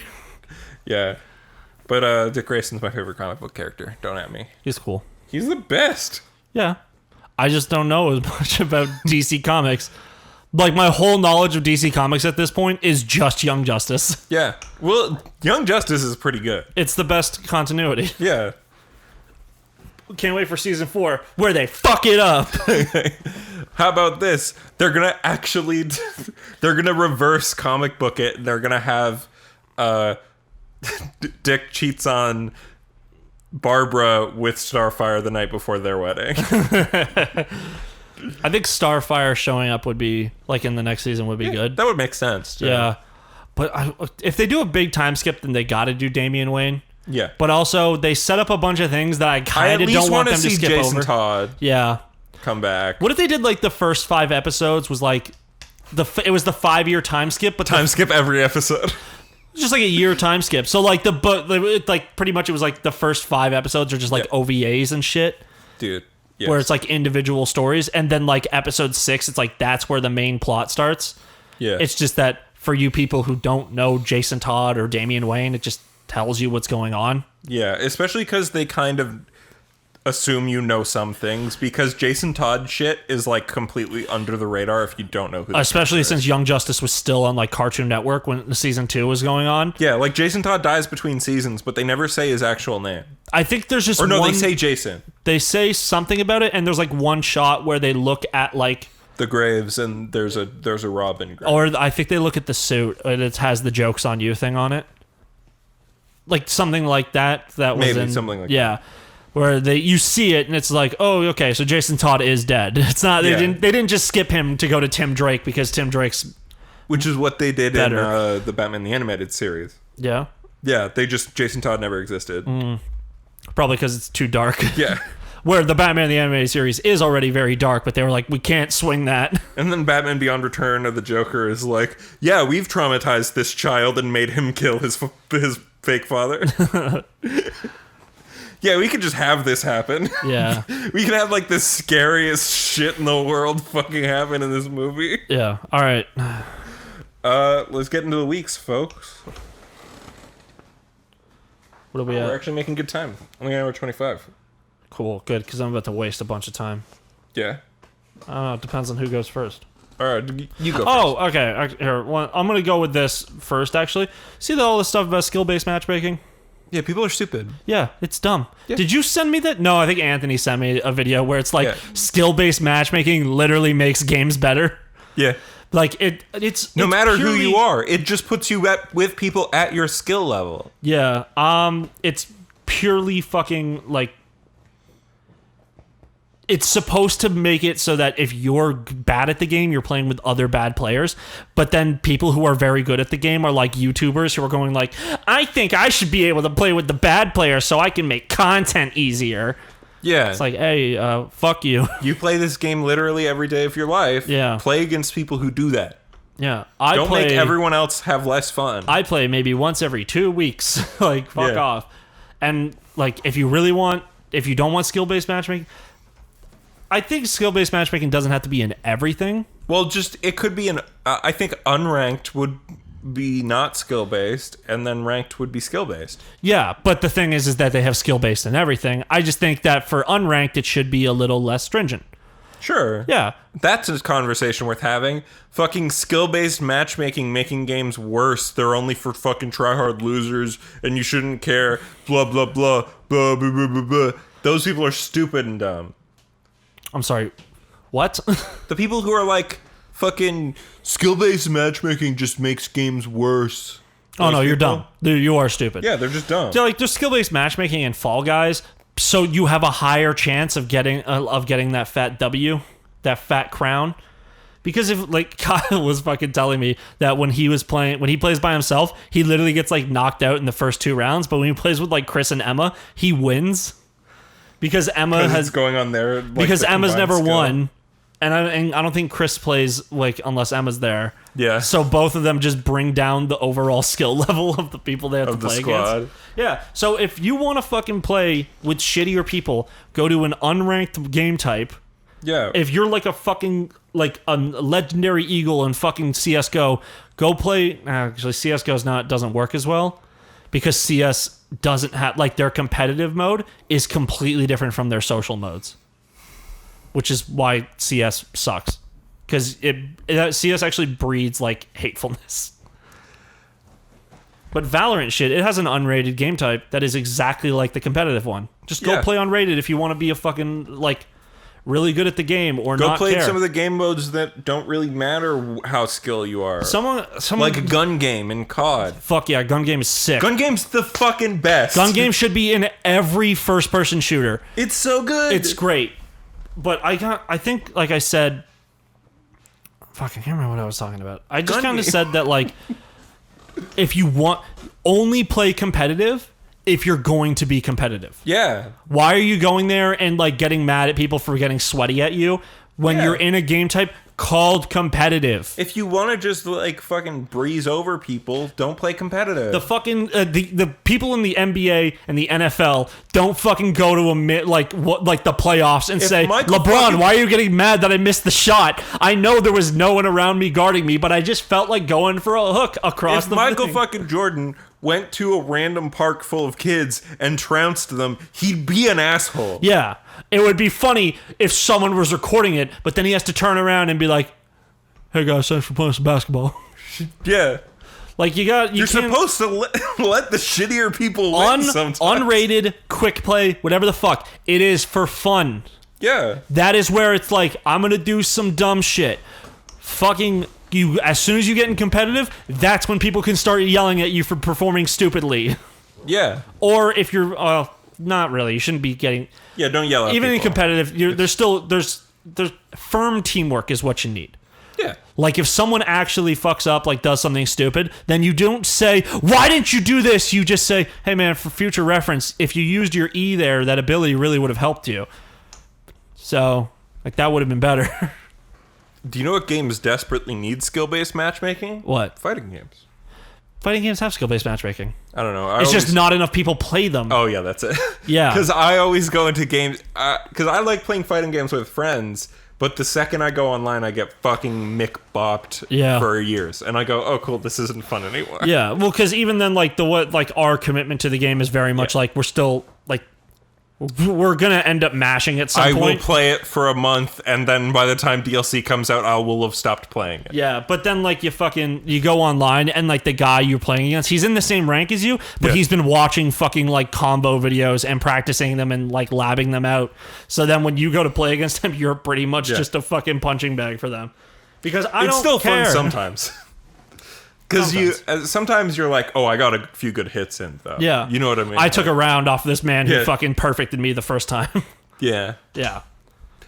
Last night, after you left, when we were still playing Smash Bros, fucking, I played Bayo and Chris played Captain Falcon. I didn't see who he was picking. Bayo's like my worst character that I play. Yeah, that like I every like character playing. you play. No, because I'm good with Little Mac. I can take rounds from people with Little Mac. You know what I mean? Yeah. Like, I can take rounds from people with Richter. But, like, I can win games as Richter and Little Mac sometimes even. But, like, Bayo, I can barely take rounds. Bayo is a lot more technical than, like, she used to be kind of brain dead. You just learned one combo. Yeah. In Smash 4. I never played her as brain dead because by the time the DLC for Smash 4 came out, I stopped going to people's houses to play it. Mm-hmm. And also, not a lot of us were playing it, so it was, like, actually just a niche thing. So I've only played Bayo as, like, a regular character, not as a broken one. Yeah. Because I've only played her in Ultimate. But I like playing as Bayo. She's fun, but, like, I'm bad with her still. But Chris played Falcon, who he's great with. Uh-huh. And Chris just plays the game more than me because he, I don't know, is lame, I guess. But because he likes it. Like, you don't have to be mean about it. I have to. It's a comedy podcast. No, it's not. You're not funny. I gotta call him out every time. But no. But anyway, so he took the first round from me, and then he perfected me the second round. Uh-huh. And then the third round, I literally just walked off the stage. Well, third stock. Third stock, rather. Yeah. Yeah.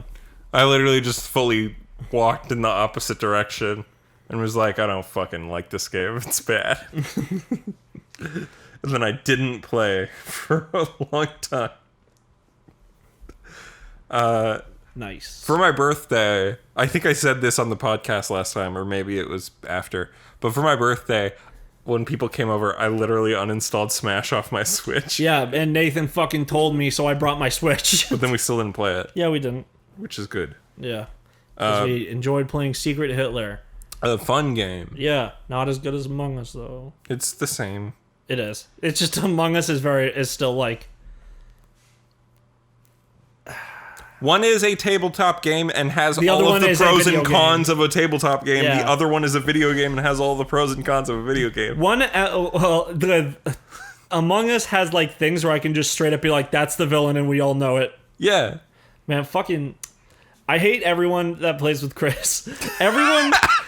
everyone that plays with Chris, it's the people in the group chat. But Chris, I'll like literally see Chris snap someone's neck and like report the body right there and be like, Chris just killed someone in front of me. And Chris says, no, it was Ian. And everyone votes me without fucking like telling me to defend myself.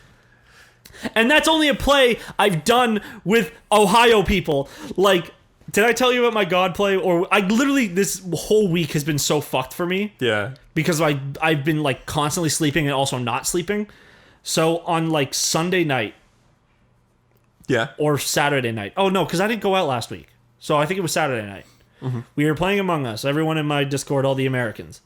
And it was like, we were on the third level, the lava one. I was the last imposter. I got Anthony fucking killed immediately. Because, you know where electrical is on that map? Yeah. There's like a fence that people can see through. Forgot. Killed Holly. Left the room, but then Anthony was still standing over the corpse. And Ben immediately reports and says, Anthony just killed Holly. He's standing on top of the body. That's so fucking and funny. Anthony was just so like annoyed with me that he didn't even try to defend himself. He just closed was like, yeah, it's me. Died. And then I proceeded to kill in like across 1 or 2 rounds every single person in the fucking game. Like I was a goddamn ninja.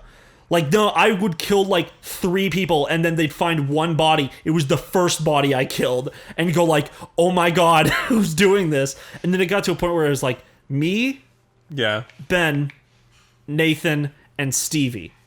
Stevie was off like hanging out somewhere and he had to like do something, and it was me, Ben, and Nathan. And I snapped Ben's fucking neck in front of Nathan, quickly reported it, and I was like, Stevie, it's Nathan! Nathan killed Ben right in front of me, and like, Nathan's just sitting there going like, what the fuck, Ian? he's like actually upset at me. He's like, no, it was Ian. I just saw him do it. Stevie, come on. And then I'm like, Stevie, you gotta believe me, man. I'm not smart enough to do this play. You have to fucking understand. It was Nathan. He's been sus the whole game. And Stevie's just sitting there going like, fuck!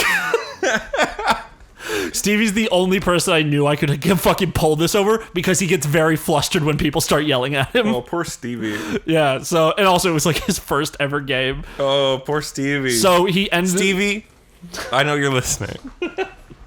You don't need Ian. Yes, you do, you cuck. But then he was like, would you swear on your mom's life? And I said, yeah, I would. Because you hate your mom. And Stevie, come on. No, and then he followed up with, would you swear on Bam Margera's life? And I said, you're goddamn right, I would. And then he voted him off, and I won. And that was the greatest Among Us play I've ever had. Nice. Now I've got a couple things. First of all, I streamed The Last Remnant for the first time this week. Sick. Streaming's fun. I broke an entire tripod if you were there watching, which was great.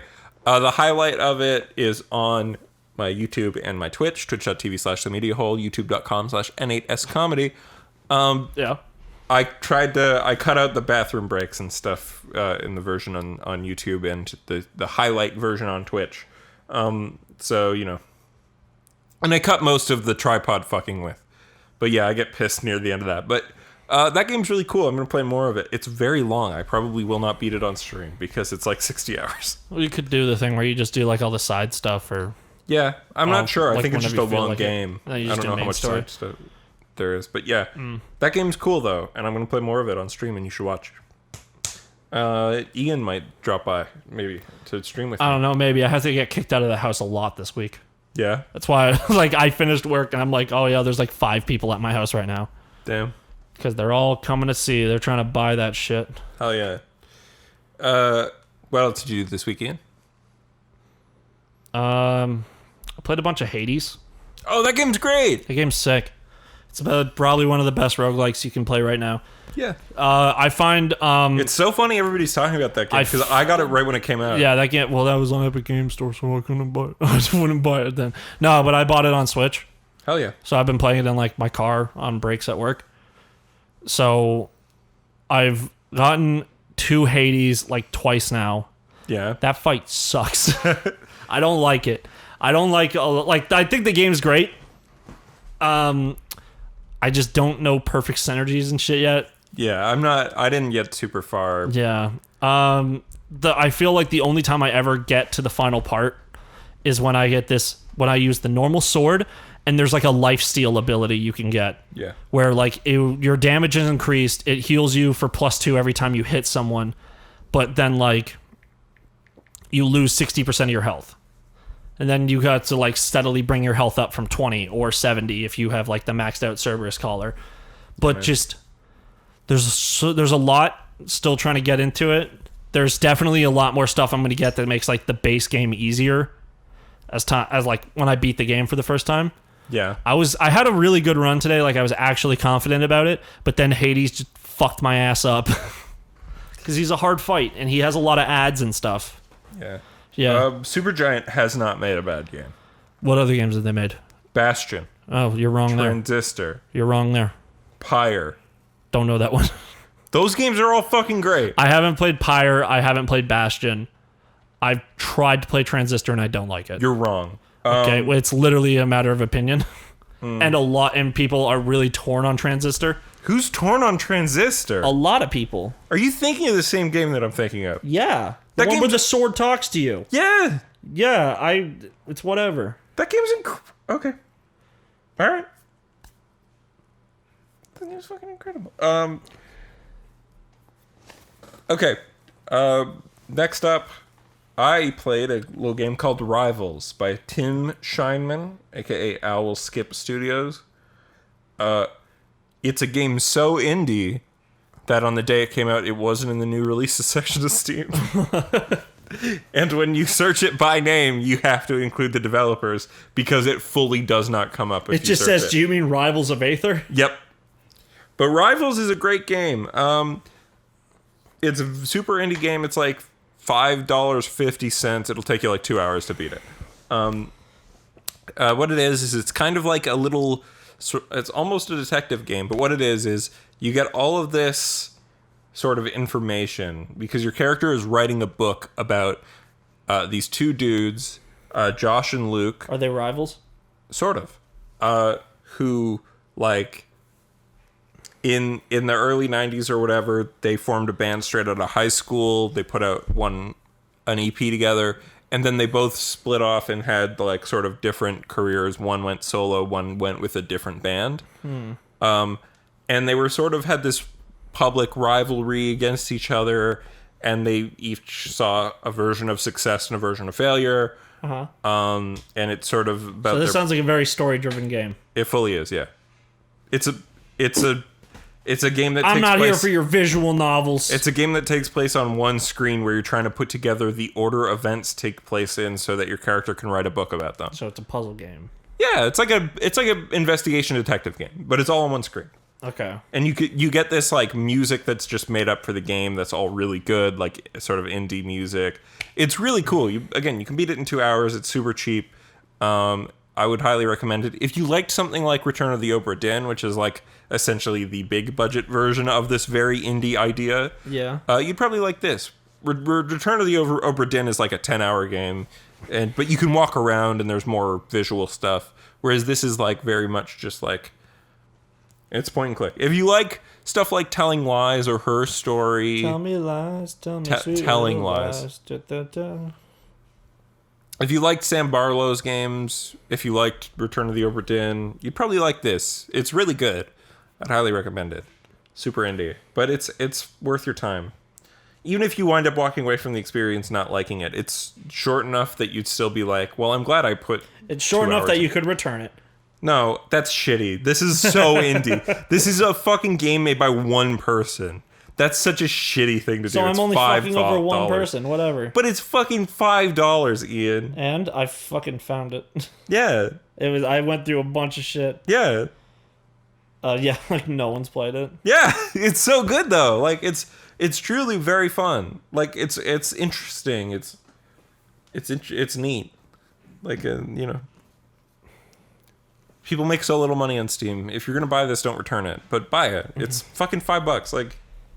Oh, it's actually $6.69. $6.69. Yeah, the funny number. Oh, it literally says in the about, this game's like 2 to 3 hours and has a new game plus. Just fucking play it. Yeah. Yeah. It's not really a new game plus. It has this extra credit mode, which is like once you've finished your book, it brings up a list of like people, and there's like a bunch of fill in the blanks of like person who is this, right? Yeah. And like and then when you click, there's a list of names, and so you have to figure out which names of these like super small detail characters are. What are you doing?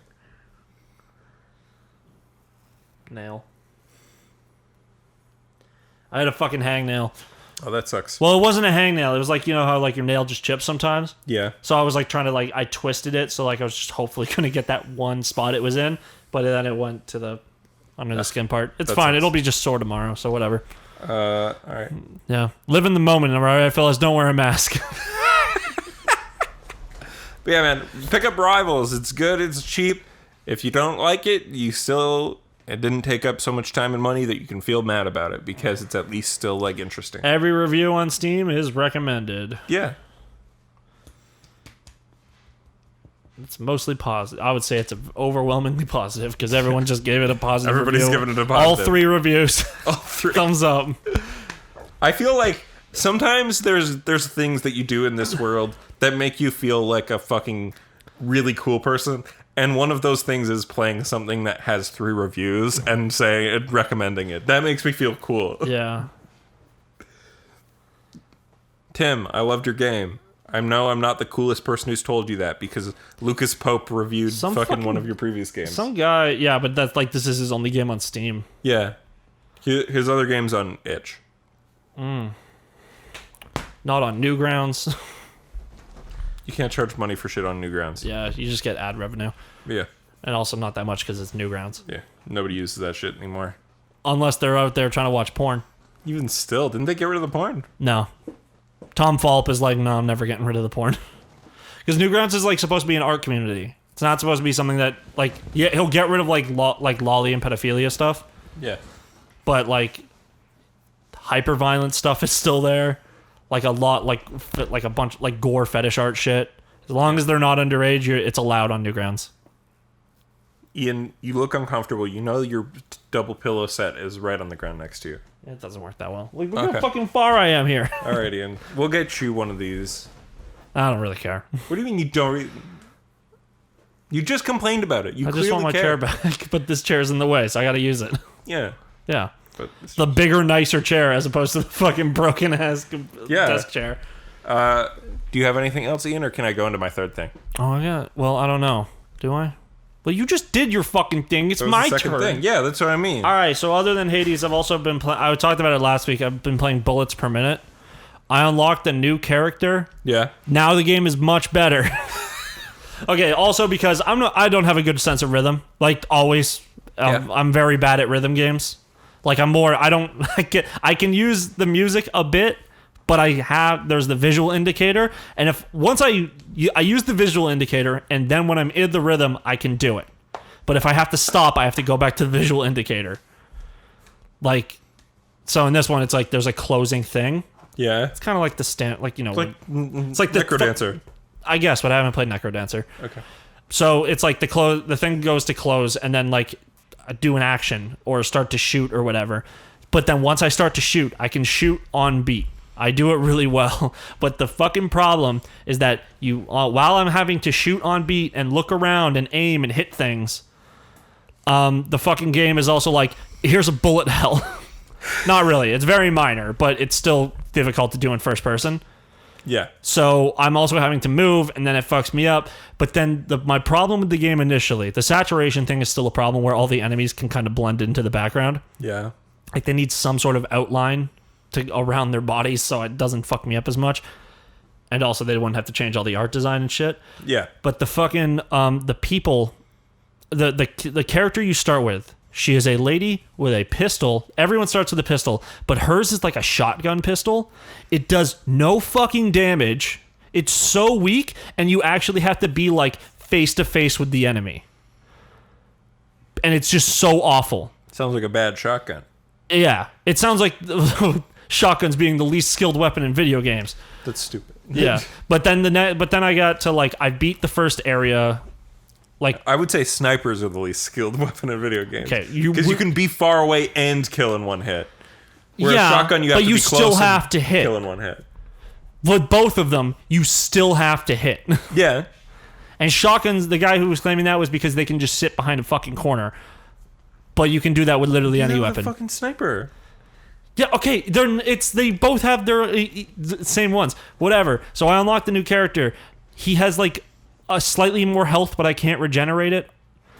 But he has a revolver that has like triple the fucking range. Revolvers are good. Revolvers are fucking cool, especially with this one. To reload it, you press R, he opens up the chamber, and for like you can do it on every beat, you press R and he puts more bullets in. Nice. But like you can do it on the half beats as well, so like you can shoot like boom, boom, boom, reload like a lot faster. And Nice. the game's just so much better with this dude.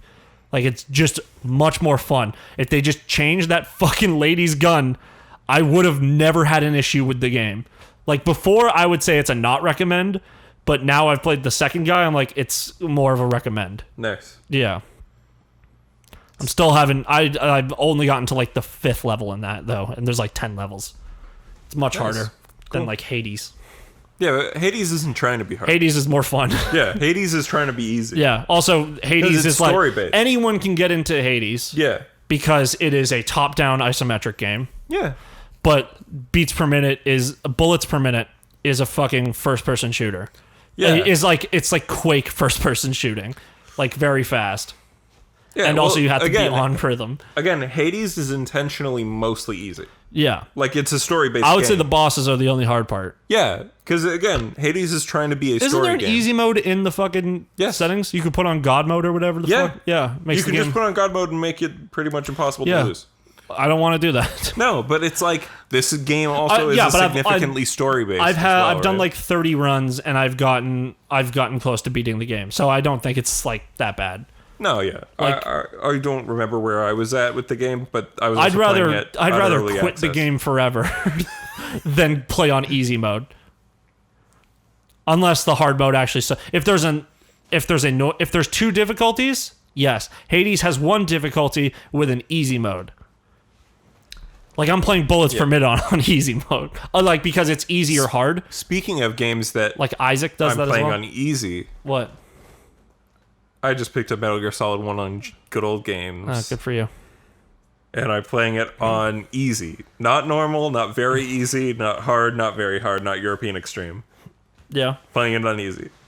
Not the easiest, but easy. It's because the game controls bad and it's old. Yeah. Yeah, that makes sense. You just want the story.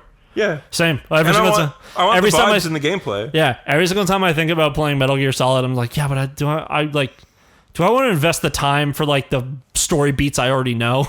See, here's the thing. I want the gameplay. It's hard, and I want to experience it without having to repeat it a million times. And I still wind up having to repeat sections a million times. Yeah.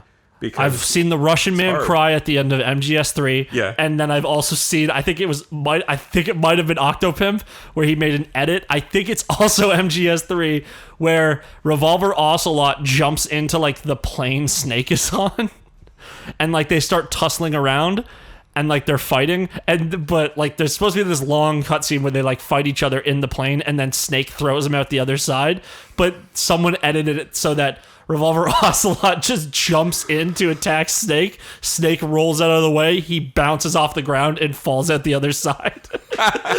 But then it plays like the triumphant fucking Snake Eater music over it. Yeah, it's like, okay. It's just so fucking funny. Because it's also like it's a very like well cut, but it's very obvious that it shouldn't happen like that. Yeah, if you've never played MGS1, I would recommend this GOG port. Obviously, like, hey, the cutscenes are going to be in the resolution the cutscenes are in. Don't expect the text in the cutscenes to be super readable. Sorry, it's a fucking port of an old game. Yeah. But no, other than that, like when you have the subtitles on, the subtitles are made at now, so like they scale with the resolution. So you got these high resolution subtitles, but when the fucking actors' names come up in the fucking cutscenes because they're baked in, yeah, they're like jaggy as fuck. They couldn't try and just like do it over top. I think it'd just be too hard. Like it's again, GOG does these like ports. These are existing PC ports from like the year 2000, right? So, like, you know, yeah, they're inherently going to be, like, kind of a little poopy. But, like, you know, if you can accept them for what they are, these are decent ways to play the game. I think the next most decent way is to play the version that's on PS3 PSN store. Yeah. But, like, that's probably a better way, truly. You just got to play, and also, there's only, like, 4 Metal Gear Solid, 5. Yeah. MGS 1, 2, 3, Ground 4. Zero. Hold on. Oh, 1, 4? 2, 3, 4. Ground Zero. That's Ground it. Zeroes. That's all. Phantom Pain. No, also, that we've one's not forgotten Peace Walker. Yeah. Peace Walker is the real 5. Sure, I guess. And then both 5s together make a 6. 5 sucks, though. It has good things about it. There's a lot of cool If stuff there was in like 5. a mod you could get for 5 that Yeah. like on the like a PC version that just removed all the fucking like grinding bits, Yeah. I would be like, sick. This game's awesome. The problem with 5 is it's like we wanted to revamp by making this game that has 10 million hours worth of content where it's constantly reacting to your actions. And it's like, that's cool, but ultimately that's not fun. And then also like Death Stranding's more fun. They wanted to make it an open world game. Yeah. When it's like Metal Gear Solid was previously linear. Yeah, Metal Gear Solid 1 is, yeah, it's linear, but it's linear in this like way where it almost feels Metroidvania-esque. That's fine. But like you're still in the levels, you finish them at some point. But like this one in fucking 5, it's like you go back at some point to like every Well, yeah, zone. at 5 it's just missions in a big open world. But then also like I don't want to use the horse. I want to just have the dog with me because the dog was the most useful companion. Yeah. And I don't want to just steal vehicles and drive around. So like I just didn't like traveling around in that game. 5 has a lot of cool stuff in it, but yeah, it's still not a great game. Yeah. I'm there with you. It's just like, to say it's incredible is to be wrong, and to say it's dog shit is to be wrong. You know what I mean? Yeah, the story's good. The story's not good. I think the story's fun. The story is nothing. So why play it then? Yeah, that's the point. That's my thing about it that's bad. I don't know, I think that the story's opening- bad, and I think the game's too long. The openings. I think the opening's cool. The opening's okay. Yeah. I don't know. I enjoyed playing it. Yeah. I thought it was fun. I liked taking Quiet, lighting her on fire, and kicking her out the window and having her come back as an ally. Yeah. But also, then that game is also like very open with like how you can deal with things though. Yeah, what's cool is like there's you so can- many answers to the questions. Well, like for Quiet, they were like you needed to like stealth. stealth around the whole area. Travel between things and then fucking stealth up behind her to try and do a takedown. But then someone figured out where she was on the map. And you can just counter sniper. No, but also what they did was they called down the supply crate. drop. Yeah, and it instantly knocked her out. Yeah, and it works. Yeah. But also her character design is dumb. Yeah. Just be Yoko Taro horny, not Yeah. fucking, let me excuse it with some bad backstory horny. Yeah.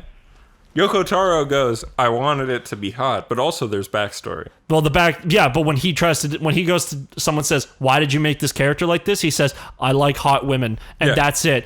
You fucking... There's you asked, diegetic and non-diegetic reasons, and Kojima only gave the fucking diegetic reasons. yeah, Kojima could have been like, I like black combat boots and rips fishnet stockings and like bikinis and also like I a wanted leather something glove. that was easy to cosplay is something he wound up saying, which is like, sure, that's something. But still, it's still bitch reason, man. It's your fetishes coming out. Well, But it's not fetishy. It's like she's not even... she's just in a fucking bra. There's nothing fetish about that character. It's just fully regular single sex. leather fucking glove. Like Yeah. that goes all the way fact up that her arm. face goes different. What? Oh, does she do? Oh, she does do that. Yeah. Yeah.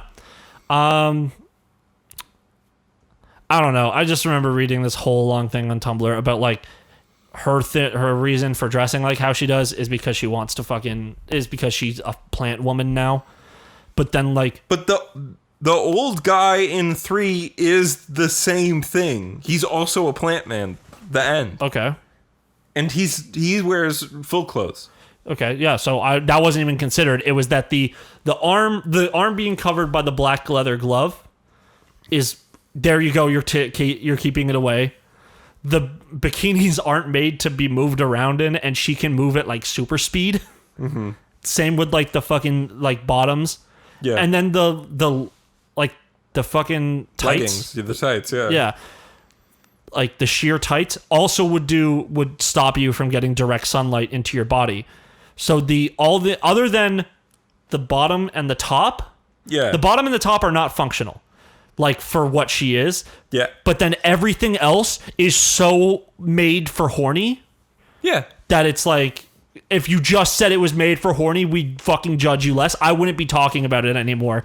Yeah. But because he said, oh, it's because she's a plant woman, I'm like, fuck off. Yeah, she needs sunlight to live. It's like, well, Yeah. she's got her arms and legs covered. I did see like a version where someone just put her in like combat shorts, like, yeah. and like a fucking like sports bra, and I'm like, I'm still horny for the design, but it's like Or even, hey, a lose- tank top with back showing. yeah, because she lies down all the time. She's a sniper.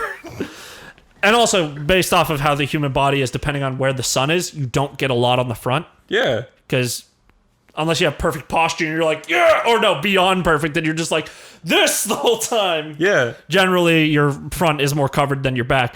So yeah, fucking put her in that Virgin Killer sweater. That's how we fix it.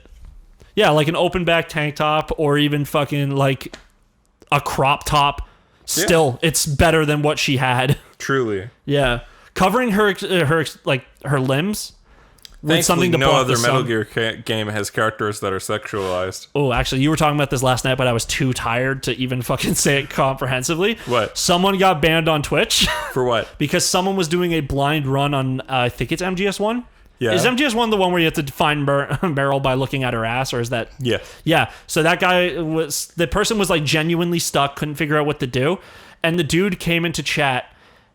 It was a blind run, so everyone was shutting their mouth, and then this guy's like, I don't know, has anyone played this game? So he came in, and he's like, he told them about like checking out Meryl's ass, and he got banned because they thought he was just being a horny on main. Being like, no, go look at her ass on your Twitch stream. The mod has to know. I the way it made it sound like it was like a Twitch ban, not a mod ban. Then no, But it was definitely a mod. It had to be a mod yeah. ban. It's still like, come on, man. I'm sure. I hope the guy The game appealed. foreshadows it. Yeah. Yeah, Snake's horny on main. Yeah, but also like, I don't know if it's MGS1 or 2, but there's a locker you can go in where it has a poster of a woman. If you stay in there long enough, Snake starts making weird noises, and then Like someone calls him. Like he's beaten off. He's beaten off to the poster. Yeah. But also like when you first meet Meryl, you see her butt. It's in the middle of the screen, and she walks with her butt swaying back and forth. And then when you have your first conversation with her, when you learn her codec number by checking the back of the CD case, and by that I mean Googling it, because the GOG version doesn't have a fucking CD case. Yeah. Or the manual, which sucks. It should come with the manual. Like a PDF version of Yeah. it. Yeah. But when you call her, he says like, You won't blend in too long with the way you look. So yeah, there's like hints. Yeah. Yeah.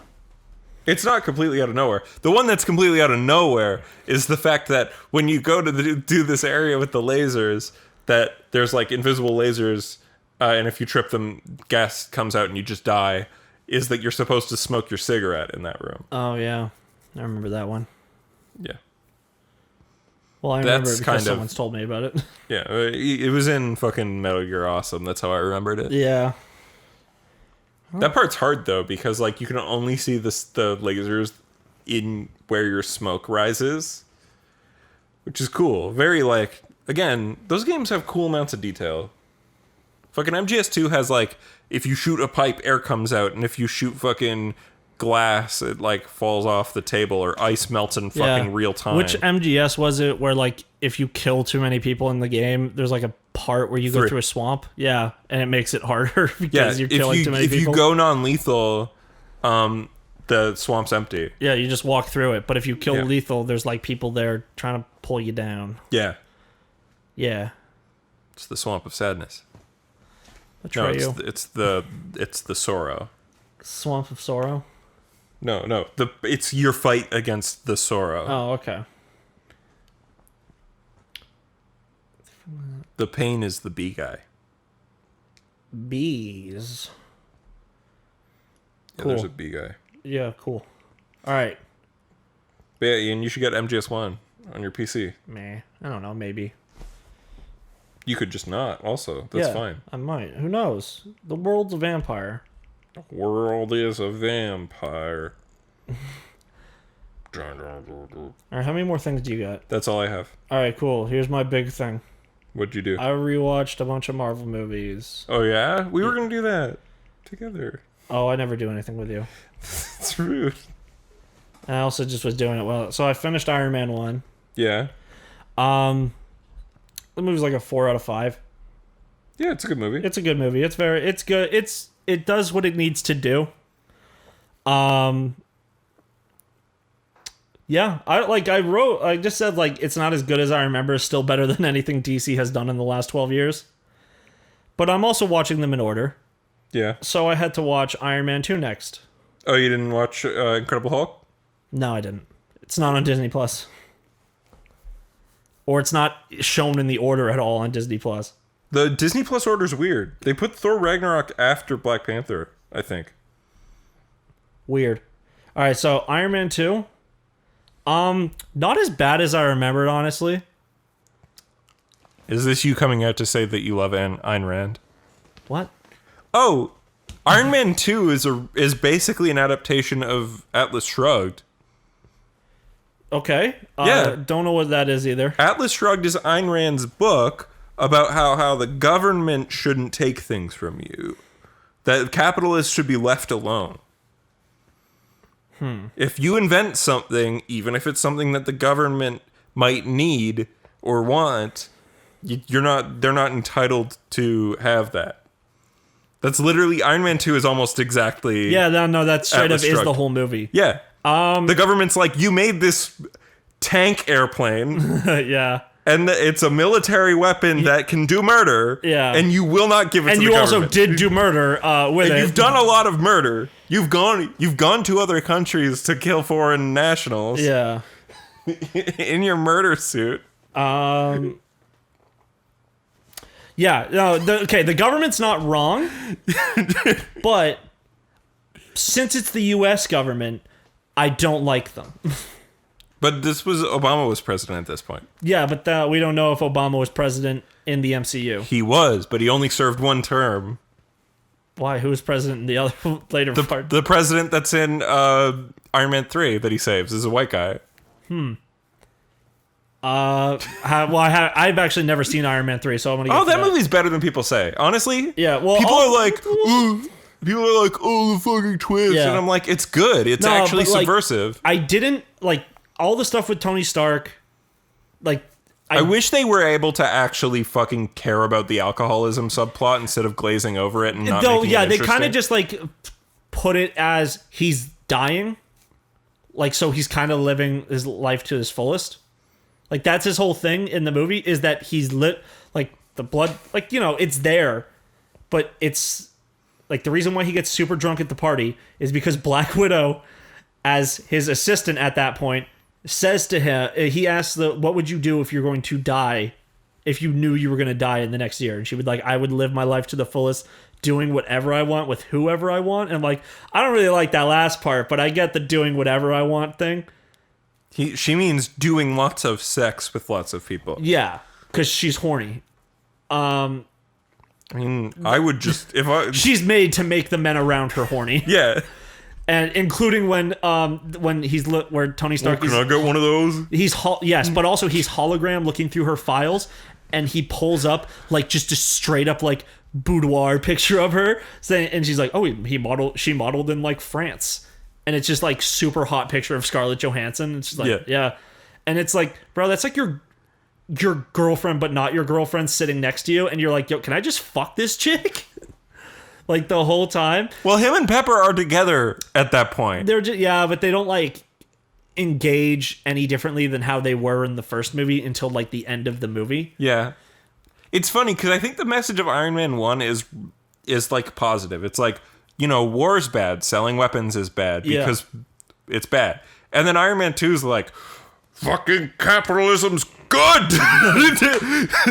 I wouldn't say it's capitalism good. I think it's kind of like what you said about the Marvel movies before. It's government bad, military good. Oh yeah, well that's just true about the Transformers every movie. Rhodey's a good guy still. Yeah. But then the government, every single time they come up, they're just like giant pieces of shit, and also like picking and choosing things from like Rhodey's report, like at the first scene. But there's a fucking line that I just realized the reason why it's there is to be like, yeah, Don Cheadle's Rhodey now. Oh yeah, it's like we're not talking about it or whatever. No, he's like Tony Stark's like surprised that Rhodey walks in, and he's just like, oh shit, it's you. And he's like, yeah, I'm here. It's gonna be like this. Get used to it. And it's like, okay. But then it has like an antagonistic way of saying it. But then he was purely there to like help Tony. Like he was called in because it was his. You know what's one thing I've never gotten? What? How is Tony friends with Rhodey? Like, how do they know each other? Is there like not an explanation in the comics? I'm not. Iron Man is one of the least good comic characters. Can I tell you this? His comics suck. They probably just went to the same school together or something, like their childhood friends. Yeah, or maybe they like wrote. I don't know. Maybe they were whatever school he went to, Rhodey went to for a bit or something. Yeah. Iron Man comics as a whole suck ass, and anybody who disagrees with me is fucking wrong. Yeah. But, like, I don't know. I think I'm a little more apologetic to it now that I kind of, like, watched it from the perspective he's actually straight up dying. And that's why he's a piece of shit. But, like, my problem is, like, I want to see the... Because in Iron Man 3, they engage with his PTSD from what happens in Avengers. Yeah. Iron Man 3 is about that. But Iron Man 2 is like, we want to touch on the Demon in the Bottle storyline because it's like one of 5 good Iron Man stories. And then Sam Fury shows up while he's hungover and then says, oh, well, you don't have to die anymore. And he's like, my fucking alcoholism is gone. Time to go work on this thing. Yeah, it's like... My fucking daddy issues are gone for the moment. Yeah. Right? And it's like, oh, cool. Thanks for never engaging with this. There's also like only 2 fight scenes in that movie. Yeah, like... Well, okay, there's more than that. There is there's the fight at the beginning against him, against Mickey Rourke. Yeah, when he first shows up as Whiplash. Yep. A lot of murder in that part. Yep. Of innocence. Oh, fully. Yeah. He just cuts a race car in half while it's driving. Also, there's parts where while he's waiting for Tony to come, I think he cuts one down the center, but it explodes like immediately. But I'm still like, there was a man there. There was a human man in there. Yeah. Did you like that Elon Musk's in this movie? He's like... He's in one scene. It's a cameo. And he's there. It's one of those scenes where they're like trying to like play Elon Musk as this like crazy like man who just comes up with these concepts that everyone wants to deal with. Because he says to Tony Stark, he's like, I have the idea for an electric jet. And Tony's like, yep, set up a meeting. We're going to talk about it. Yeah. Like Elon Musk is some genius who comes up with these things. Well, that's when Elon Musk was playing himself as a Tony Stark type. Yeah. Now we know he's a piece of shit. Now we know he's just a piece of shit. Yeah. Who happens to own a very good car company. I love that creates he its bought employees the like shit. title of founder of that company. Yeah, that's why. That's my favorite. That's my second favorite Elon Musk detail. The stuff between the good guys, I think, is good in this movie. Here's Tony Stark and here's Rhodey, my thing. I think Sam Rockwell. I don't like him that much. I love him. I think he's kind of just like annoying. No, I love him. He's like the best character in this. Mickey Rourke is like not trying at all. It sucks because like if you told me, hey, here's a movie where Sam Rockwell and Mickey Rourke are the villains, and Mickey Rourke is the dramatic villain and Sam Rockwell's the comedy villain. Yeah. I'm like, that sounds like a fucking great movie. Yeah, I don't know. It's just I just didn't care. Yeah. I was like, I kind of just want to see what's going on with the main cast over here. Yeah. But Rhodey has when Rhodey and him fight in the suit, Yeah. like at the fucking Party. yeah, I think that's a toned down. Like fight scenes now are a lot more intense. Yeah. But it's still like fun with DJ AM, who is Rip in Peace. R.I.P. Yeah. Is just there like playing like something upbeat for them. Yeah, and then they get in a full ass fight. Yeah, and then Tony Stark kind of like That scene's kind of raw.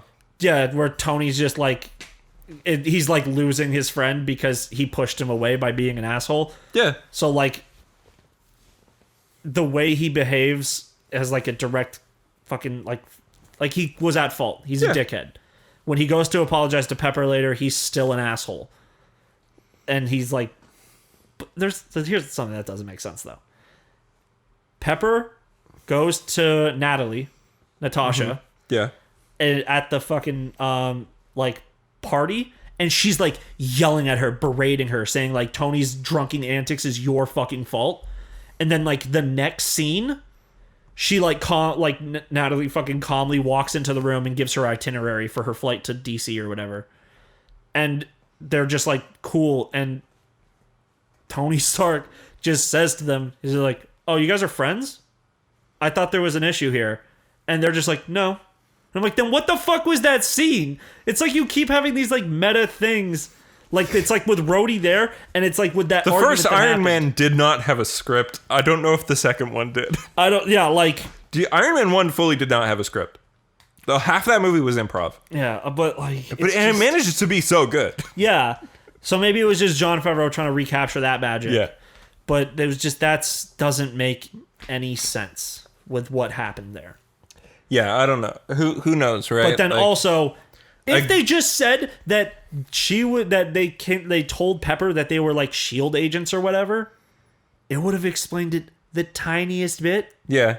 Where it's like, oh, there was like a deleted scene where afterwards she comes up, or Nick Fury comes up and says, "Please don't fire her because she's our in to get to Tony, and we're trying to recruit him," or whatever. I bet there was. There probably was, or there was probably an intent to, and they just like literally forgot. Yeah. Or they weren't able to shoot it, or they shot, or because of all the improv, like that fight happened, that screaming match scene happened on the day only, and they'd shot the following scene previously, and then they ADR'd in those lines. Yeah, there was one funny joke. Thor: The Dark World has the most ADR and most blatant ADR of any movie I've seen. Yeah, I'll get to that. I remember that movie being bad. I have no idea why I thought Thor Ragnarok would be good after seeing Thor: The Dark World, because I didn't watch trailers. Yeah. I still don't really watch trailers for things that I could like whatever all the other shit. Like I probably wouldn't have watched the Wanda Vision trailer. I was gonna watch the show though. Yeah. But like, there's one bit where fucking when they're talking, Sam Rockwell's like pitching them. Yeah. His pitch of all the weapons is pretty enjoyable. Yeah. It's like pure Sam Rockwell. Yeah. But like he gets to this fucking final My thing. favorite- when my he's like favorite- he's at the little missile and he's Yeah. like, "We call this the ex-wife because it takes everything from you," or whatever the fuck. Yeah. And then fucking at the end, Rhodey's like, "I'm gonna take care of Whiplash. I'm gonna give him the ex-wife," and he goes and it just like and falls into the water. Yeah. It And then just they doesn't both work. kind of look down and go, "Oh fuck." Yeah, that's great. Yeah. I love the scene where Sam Rockwell made his own Iron Man suit and it's all fucked. Oh yeah, it kills the guy. Kills the guy in there. That's Yeah. that scene is like legitimately horrifying when you watch that movie as a young person. But also, yeah, like you hear the man scream inside. I think I was like 13 when that movie came out. Probably 14. Probably 14. Actually, no, 15. I think it came out in 2010. Oh, damn. I just remember being Still, like something you see and go, oh! To a child, they're probably who doesn't understand how a spine works, they're probably sitting there going like, haha, that man's fine. But like as an adult, you're like, that man's paralyzed or dead. Yeah. Yeah. Also, cool scene of the briefcase suit. Oh, the briefcase suit's great. Still sick. A lot of good stuff. Used to think it was bad. I would say it's middle of the road. It's like a 3.5. Yeah. Yeah. And then you watched Thor 1, I'm guessing? Thor 1. I fell asleep. Again? This one was actually out of boredom. Like Iron Man 1 was because I was tired. Yeah. Thor 1 was because I was fucking bored. I think Thor 1 is not that bad. When he is on Earth, Yeah. it's fine. It's enjoyable. You don't like the Asgard stuff? Whenever they go to Asgard or the other or fucking Jotunheim? yeah, Jotunheim, fucking bored. So bored. Weird. I was just so done with it.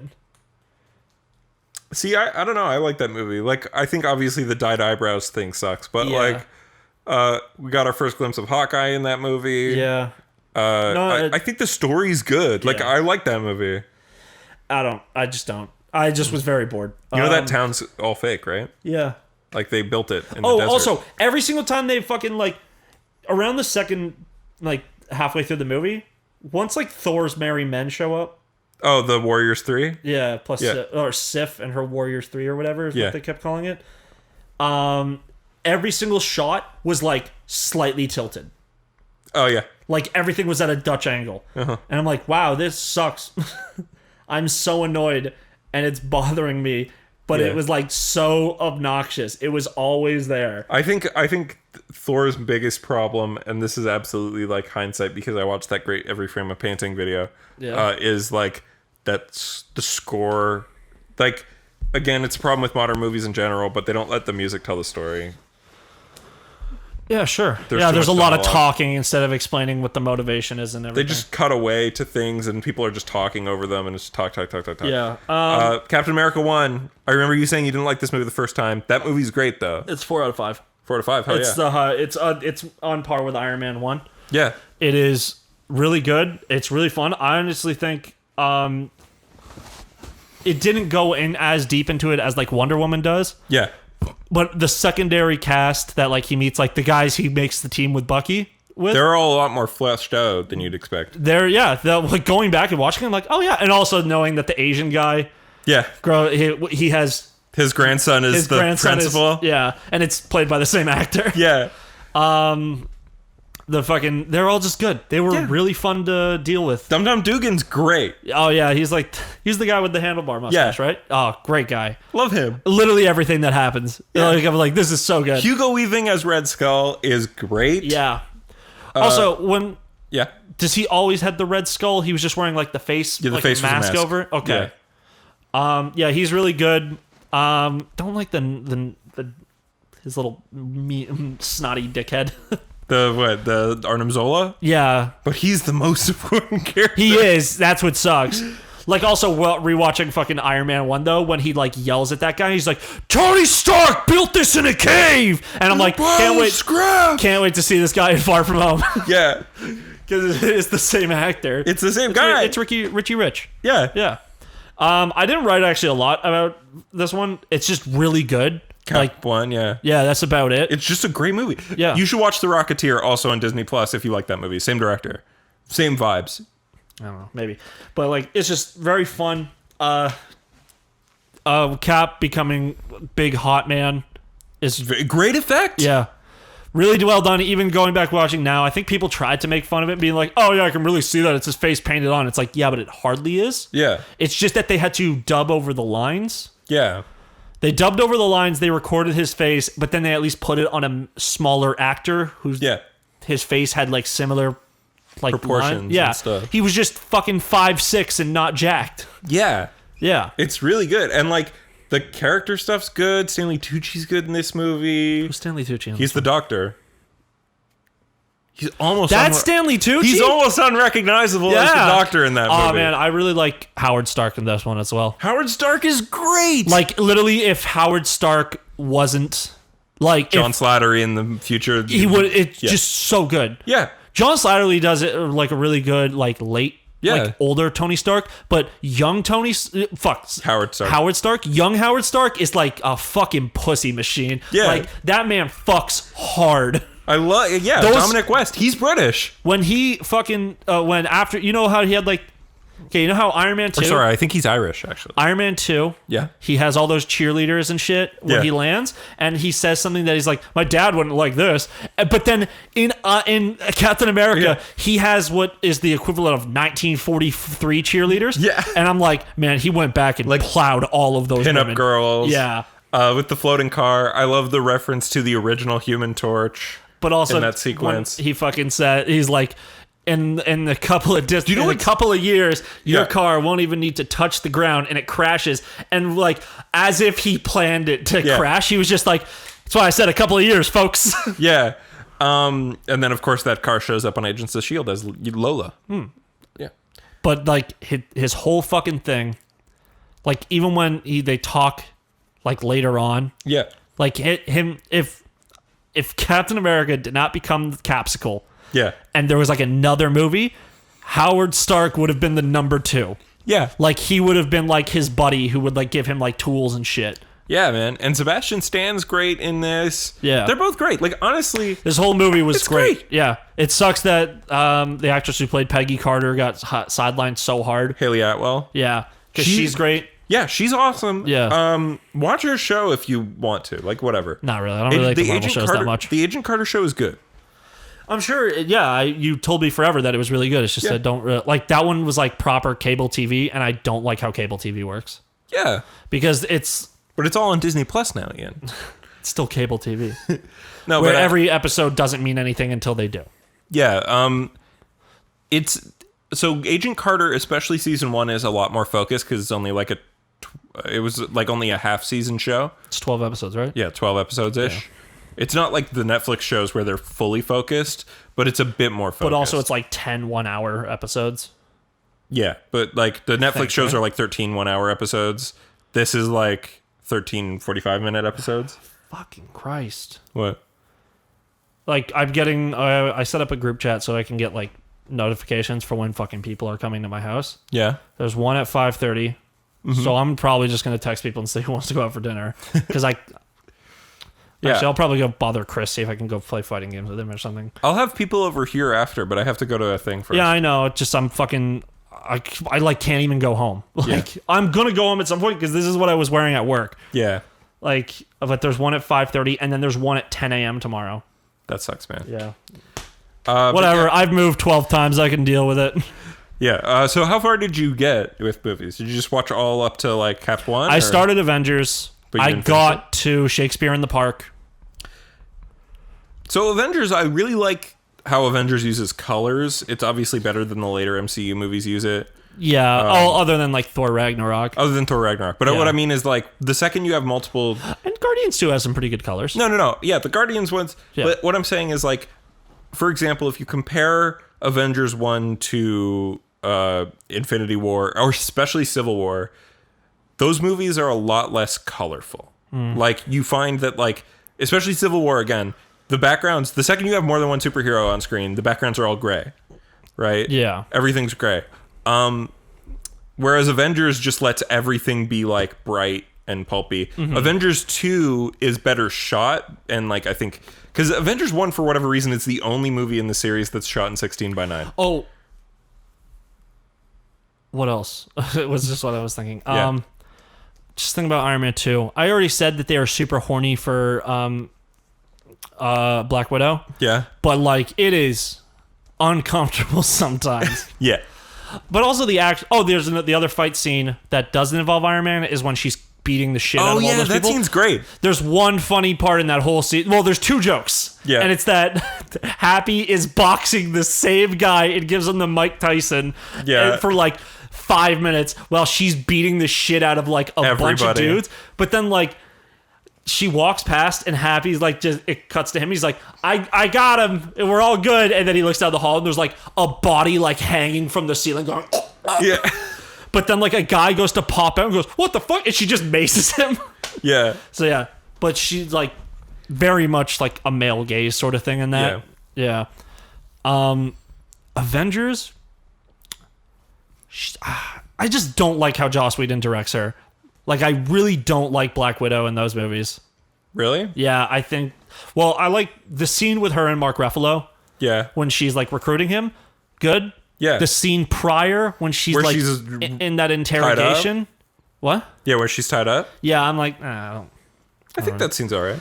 It's whatever. Also, the opening scene of Avengers 1 sucks. I wish no one ever fucking pointed out to me the choreography fucking fail in that one.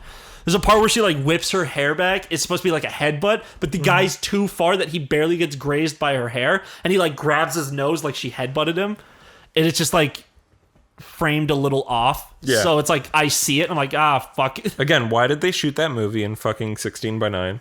What do they normally shoot it in? Well, like, you just binge like a bunch of those movies. Do you not notice that Avengers looks different? No.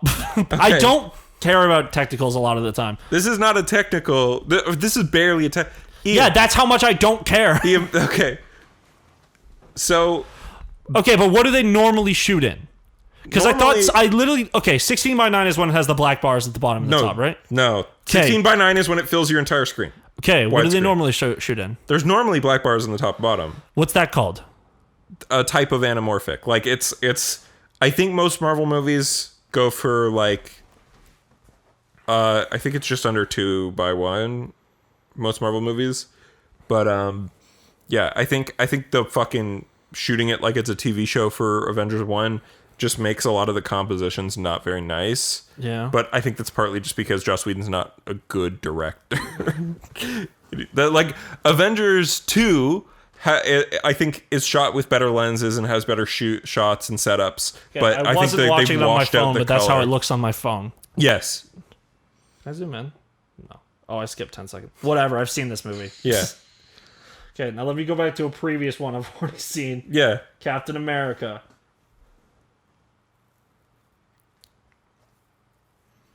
Go back.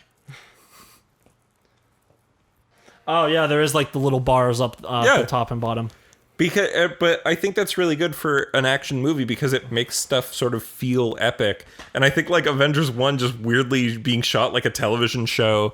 And like it's not just like no black bars, whatever. I think it's like part of it is just like the lenses and like the compositions in that movie are just a little bit worse. But like 2 has better sort of like shot compositions, but they just threw a filter over it so that the colors wouldn't be like super over the top. Like they were in the other one. Like they were in Avengers 1. But I think Avengers 1 the colors are great in that movie. Fully. Like, the colors in Avengers 1 are great because that movie is bright as fucking hell. Tired of this weather. Yeah. It's hot. It's hot. Yeah. I like that the leaves are changing outside nowadays. Oh, man, sick. I drove past like one on the way home on Friday, and it was like this giant fucking tree, probably like 50 feet tall. I believe that's still tall for a tree. And like all the leaves were red, but every other tree around it was green. I just gripped my steering wheel and was like, yeah! There's a fox shrine here. It's yellow, not red. Oh, fuck. No, yeah. It's a fox shrine. Time for me to take the game down a point because my name's Chris or Blake. Yeah. I don't like following them that many times. Then don't do it. Yeah. But yeah, let me know when you do fucking Iron Man 3 or Thor 2 because those are the ones I haven't seen in a long time. And like I think the Thor 2 sucks, but it's got moments. Thor 2 is like actively terrible. Yeah. Thor, I think the best there's like 2 good moments in Thor 2, and one is when he hangs his hammer on the hook. That's great. 2 is when he's like fighting the fucking I don't know, Christopher Eccleston, and they're just teleporting around, and he gets teleported into like a London Station underground. Yeah, and instead of like running outside or like even just punching through the waits fucking for the roof, subway. He like asked the lady on the subway, and she's like, "Is this going to this place?" And she just says, yeah. He just walks onto the subway and like grabs the fucking thing, and I'm like, that's funny. That is funny. It's stupid. Yeah, the problem with that movie is that it's got the like nobody knew what to do with it. Yeah. It was supposed to be directed by Patty Jenkins, who did Wonder Woman. They just wanted to set up like Thor's PTSD and fake death of Loki and shit for Thor 3. Which wound up being a very different movie from what it was intended to be. Yeah, but a much better movie. Do you remember when they announced that Thor 3 was going to be Thor Ragnarok and it had a completely different logo? No, I don't. It was like Thor Ragnarok and it was all red text. Well, it's still called Thor Ragnarok. No, but it was like Thor Ragnarok, all red text. And that's fun. It's funny because that was when they announced that Captain America 3 was going to be Serpent Society. I bet fucking Surtur was like the original final boss. Yeah, for sure. Yeah. But they're gonna send. But also, when they showed like the scene of like him losing his hammer, it was like in an alleyway in the first trailers. Yeah, but like it happens out in a field. They were originally gonna have them find Odin in an alley as like a homeless man. Yeah, that's a bummer. There's good parts in that scene though. Yeah. All right. Well, this. We've gone very long now at this point, I think. Yeah, an extra hour of just Marvel shit. Hell yeah. All right. Thanks so least. much for listening, guys. This is the Media Hole Podcast. Follow us on YouTube at youtube.com/N8SComedy, where you're going to see some streams go up of mine very soon. I'm also going to be streaming on twitch.tv/The Media Hole. And if you want to follow me personally, twitter.com at the Media Hole on Twitter, at the Media Hole on TikTok, like I said, twitch.tv/The Media Hole. And when your balls get stuck to your leg.tumblr.com. If you want to find Ian, he's everywhere at StrugglesV.